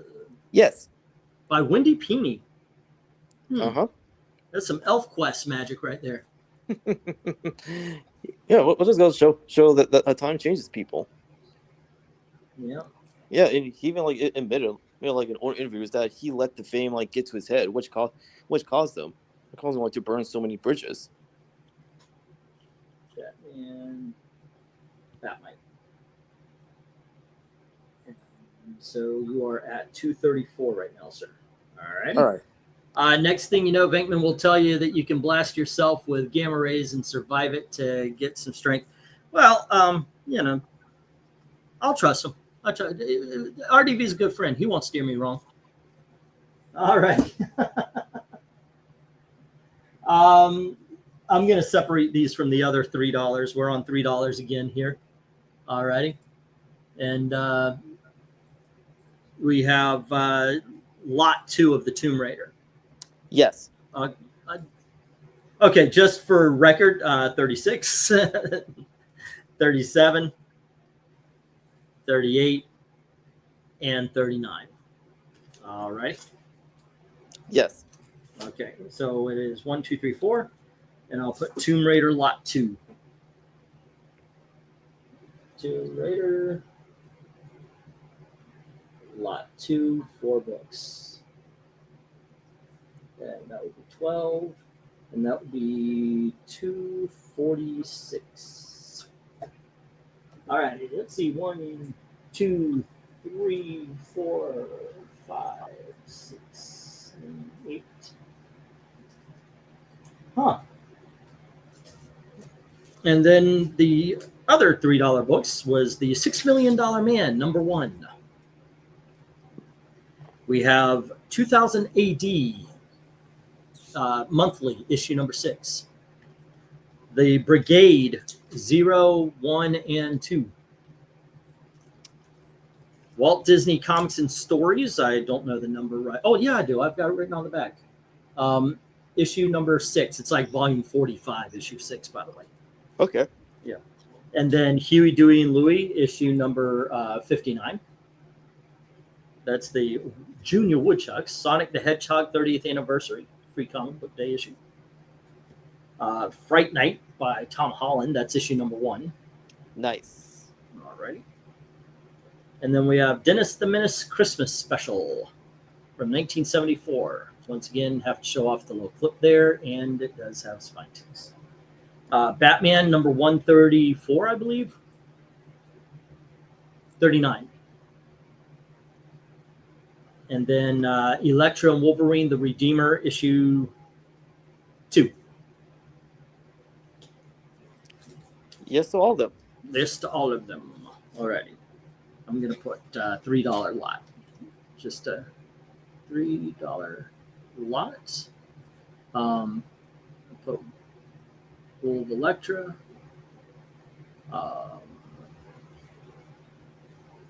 6 million. What is it? Sonic and Donald Duck. Alrighty, and that was 10, so it would be 30. And this would make 246. That's 276. Alrighty. And let's get to some $2. Alrighty. Zoink. And what do we got here? Already done that. It went well. Don't make me angry. Just found a copy of Boy's Life, August 1987, in the box the Voltron was in. Wow, I actually used to get those with it always had camping tips and all that kind of stuff. Boy's Life. That was a fun magazine when I was a little kid. Alrighty. And then we have the last of the, was this the last of $2? I think the last ones were $1. Yeah. Except for the Green Lantern had $2. We have Bloodshot number 0 and number 1. We had JSA number 6 with the Atom. Barbed Wire number 1. Worlds Marooned number 1. It's actually volume 2. It says right there, volume 2 book 1. And then Legion of Superheroes issue 297. And John Bolton's Halls of Horror.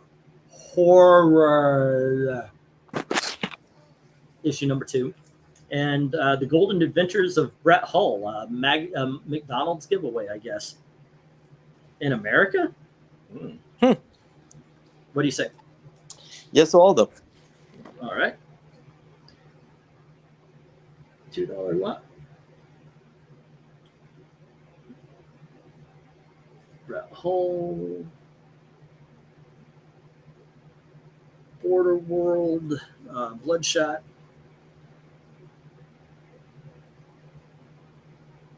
Zero and 1. Alrighty, and it was 1, 2, 3, 4, 5, 6, 7, 8. So it would be 16, which would take us to 286, 292. Alrighty. And let's see. Look, we have issue 1 and 2 of. Oh. There we go. We have issue 1 and 2 of Green Lantern Corps. And then we have Green Lantern Corps number 26. We have issue number 35, 36 with the Lego, 36 regular, 37, 39, and my favorite of the covers, the Forbidden Planet, which is issue number 40, 47, and annual number 2. If you take the lot, I'll just put $1 each on all of them. Yeah. Yes. Okay. Yes, I would. There you go. All right. Green Lantern Corps lot. Okay, it's 11 books. And put 11, so that would be 303. Alrighty. And let's see.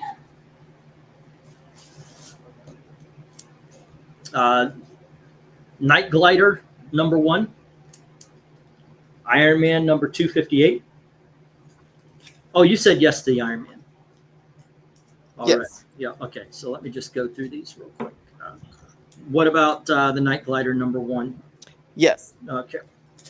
1, 2, 3, 4, 5 Iron Man. Okay. Iron Man lot. 5 book. Iron Man. $5.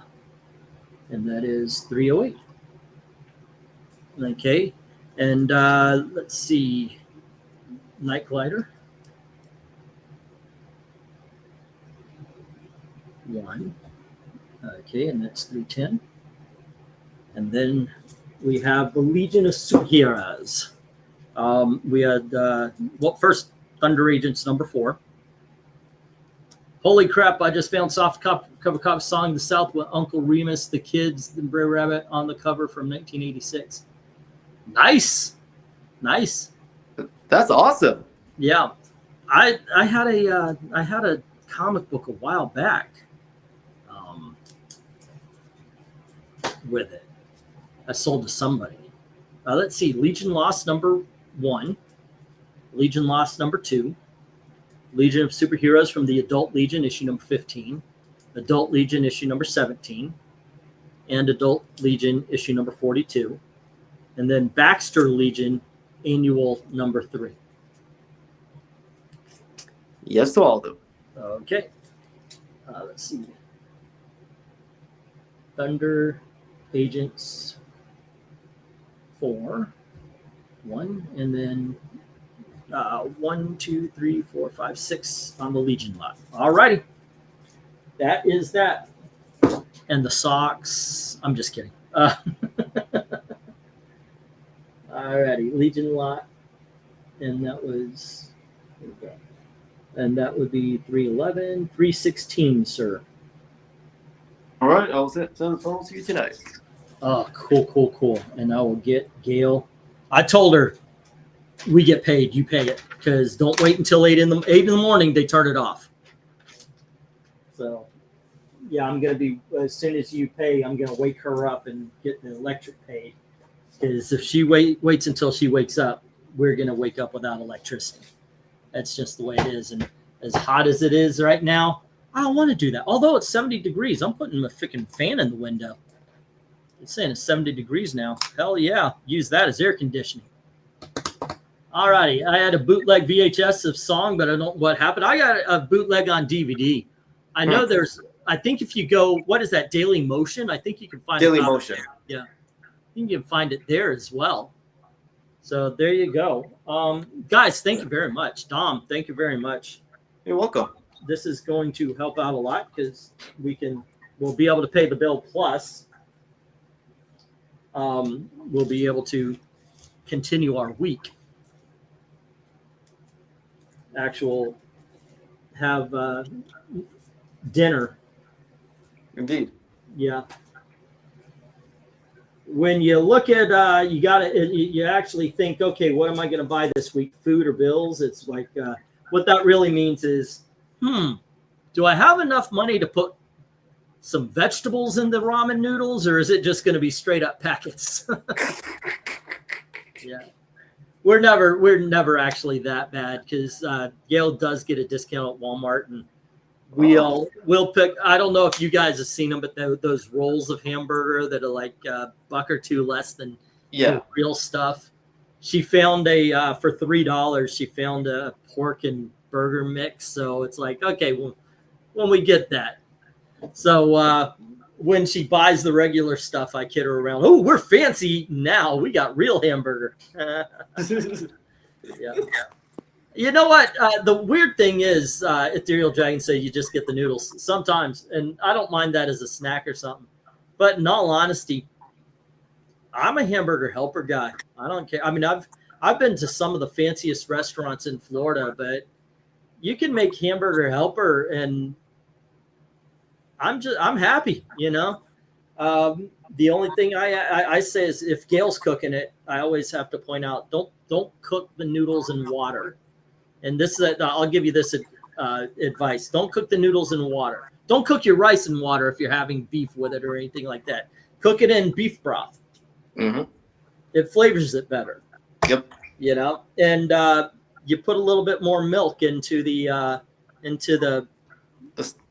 so it's more saucy and such. You know. Yeah. Like pour the milk in the stock. Yep. I grew up country, so basically I drown my food. I love, like, whatever sauce we're having, just, you did not put enough on it. Let's go. Well, what you gonna do? Oh, man. I don't see the point, by the way, of banning Song of the South either. I think they should just right? Let people make their decision on it. Yeah, and also like the Song of the South, like, it's been a part of like Disneyland and Disney World for decades, and nobody complained about it. Not even on the original movie. Yeah. Oh, thanks, Dark Admiral. It was you that sent it. Yeah, that was pretty cool, that comment. I know. What gets me also is that the people who talk about it, you can tell they've never seen it because the complaints don't match what happens on screen. Not to mention, like, they're just essentially like repeating like what's been taught to them, like under the school of postmodernism and moral relativism and political correctness. That just, I don't get it. Everybody, how can you say everybody is the same morally when you can look right at it and go,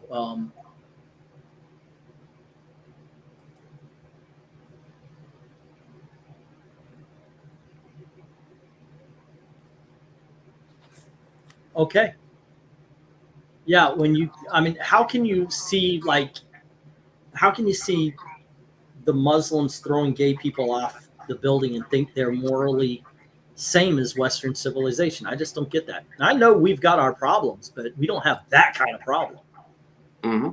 It's also like very like irritating when you hear people like espousing so much like not just anti American rhetoric, but anti Western rhetoric in general because because of how much like they've been indoctrinated by postmodernism.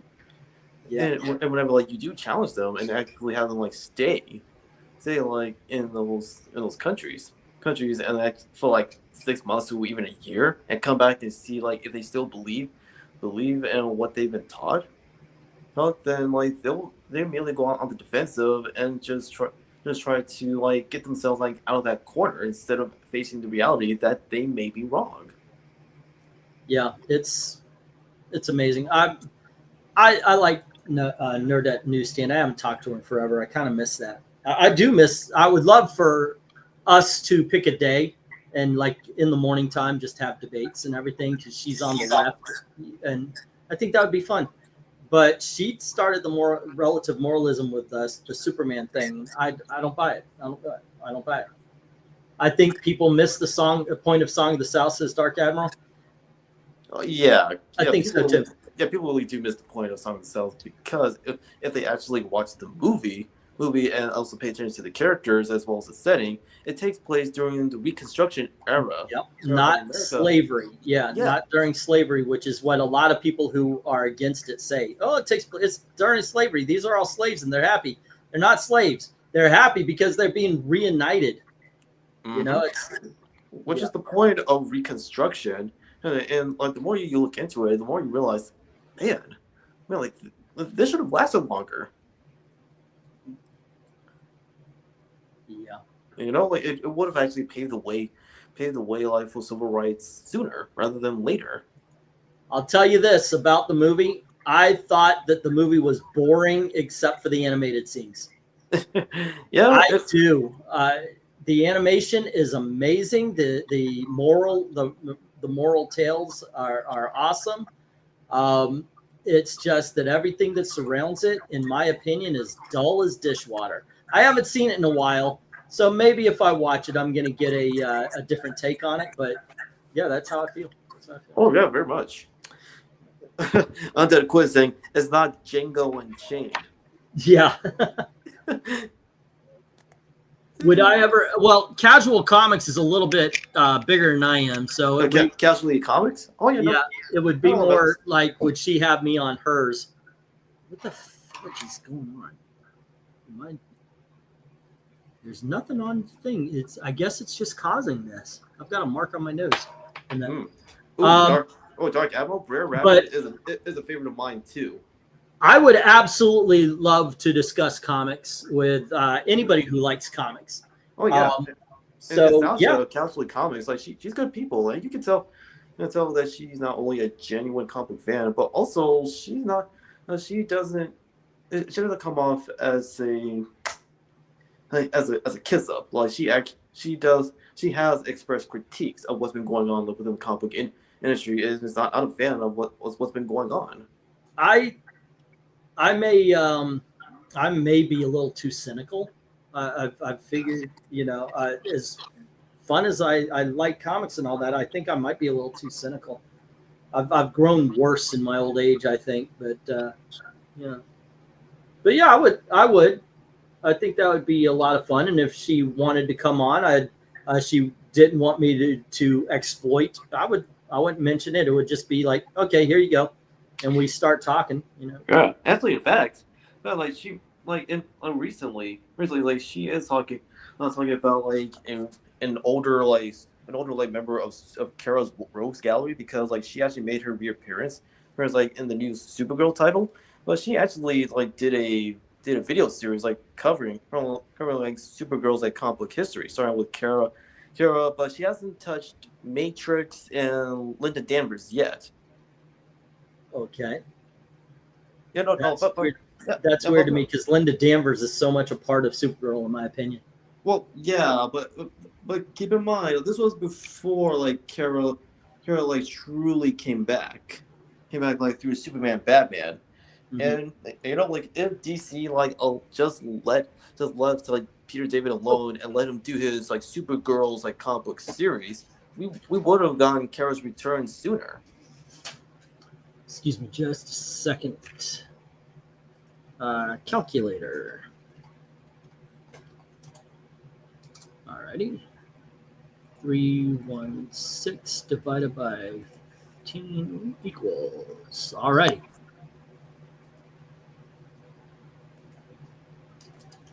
Let's see. Now that I've got it on my mind, here we go. Extreme close up. I am. My face is so close to this thing right now. All right, here we go. Let's see.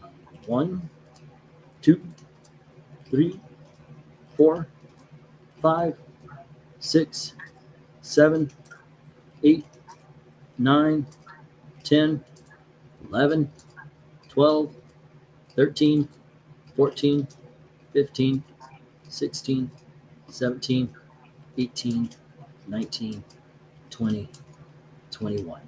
Alrighty. I'm going to shuffle these, but yeah, Dominic's going to have a couple of these next to each other, maybe even 3 and 4 deep. That's just the way it's going to be. Alrighty, shuffle, shuffle, shuffle. But we have seen where Jim had 20 or 15 or 20 of these, and a single per entry won it. So there we go. Ready? 1, 2, and let's see who wins the credit. Tick, tick, tick, tick. Yeah. Oh. Are you kidding me? Okay, what? Oh, how many times has Jim been skipped over? All even though he's had 20 versus 5 or 2 or 3. This time he Dominic just. All righty, that is pretty cool. That is pretty cool. All righty, there you go. I'm gonna mark a page down for Jim and such. Okay, a lot of fun. Now this is just for my thing, because I always wonder, okay, who's gonna be the last one? The last one out the door has to put the chairs up. Damn, Dominic, what the heck? You are just not having the luck here. All righty, that was Tony, and then let's see. All righty. It's got to be, it's either Dark Admiral or, oh no, it's Dominic at this point, right? Are you kidding me? There's only 2 of you left. There's only 2 of you left. You have 21 entries over Austin's, and you're still the last one standing. Oh, that is funny. That is funny. All righty. There you go. All right, let me get rid of the wheel there. That, I always do that just to see like what's the last name drawn. That is funny. You had 21 inches. Not your night tonight, my friend. That's all right. That's pretty good. That is pretty good. All righty. So let me put make a Jim Sorensen page here. All right. There we go. I'll put it over here with all righty. And I need an Austin page as well. Not an Austin, a Tony Hayes page. Tony Hayes kind of scares me at this point. Tony Hayes just prepaid an entire auction. Like he could probably clear it out. So, Tony, don't clear out an entire auction on me, please. All righty, Tony Hayes. It's, but thank you very much. Thank you very much. But please don't you know, I'm a paycheck to paycheck person. It's your decision, but please don't clean me out in one whole thing. Oh yeah, I had to pull my Ko-Fi subscription recently, so don't put my extra spot for the moment. I apologize. I had to pull a few subscriptions. Dude, no worries. Don't worry about it. I'll keep it there for a while. You know, you supported me when I needed it. I'll at least do that for you. You know. Yeah, don't worry about that. All righty. You know what?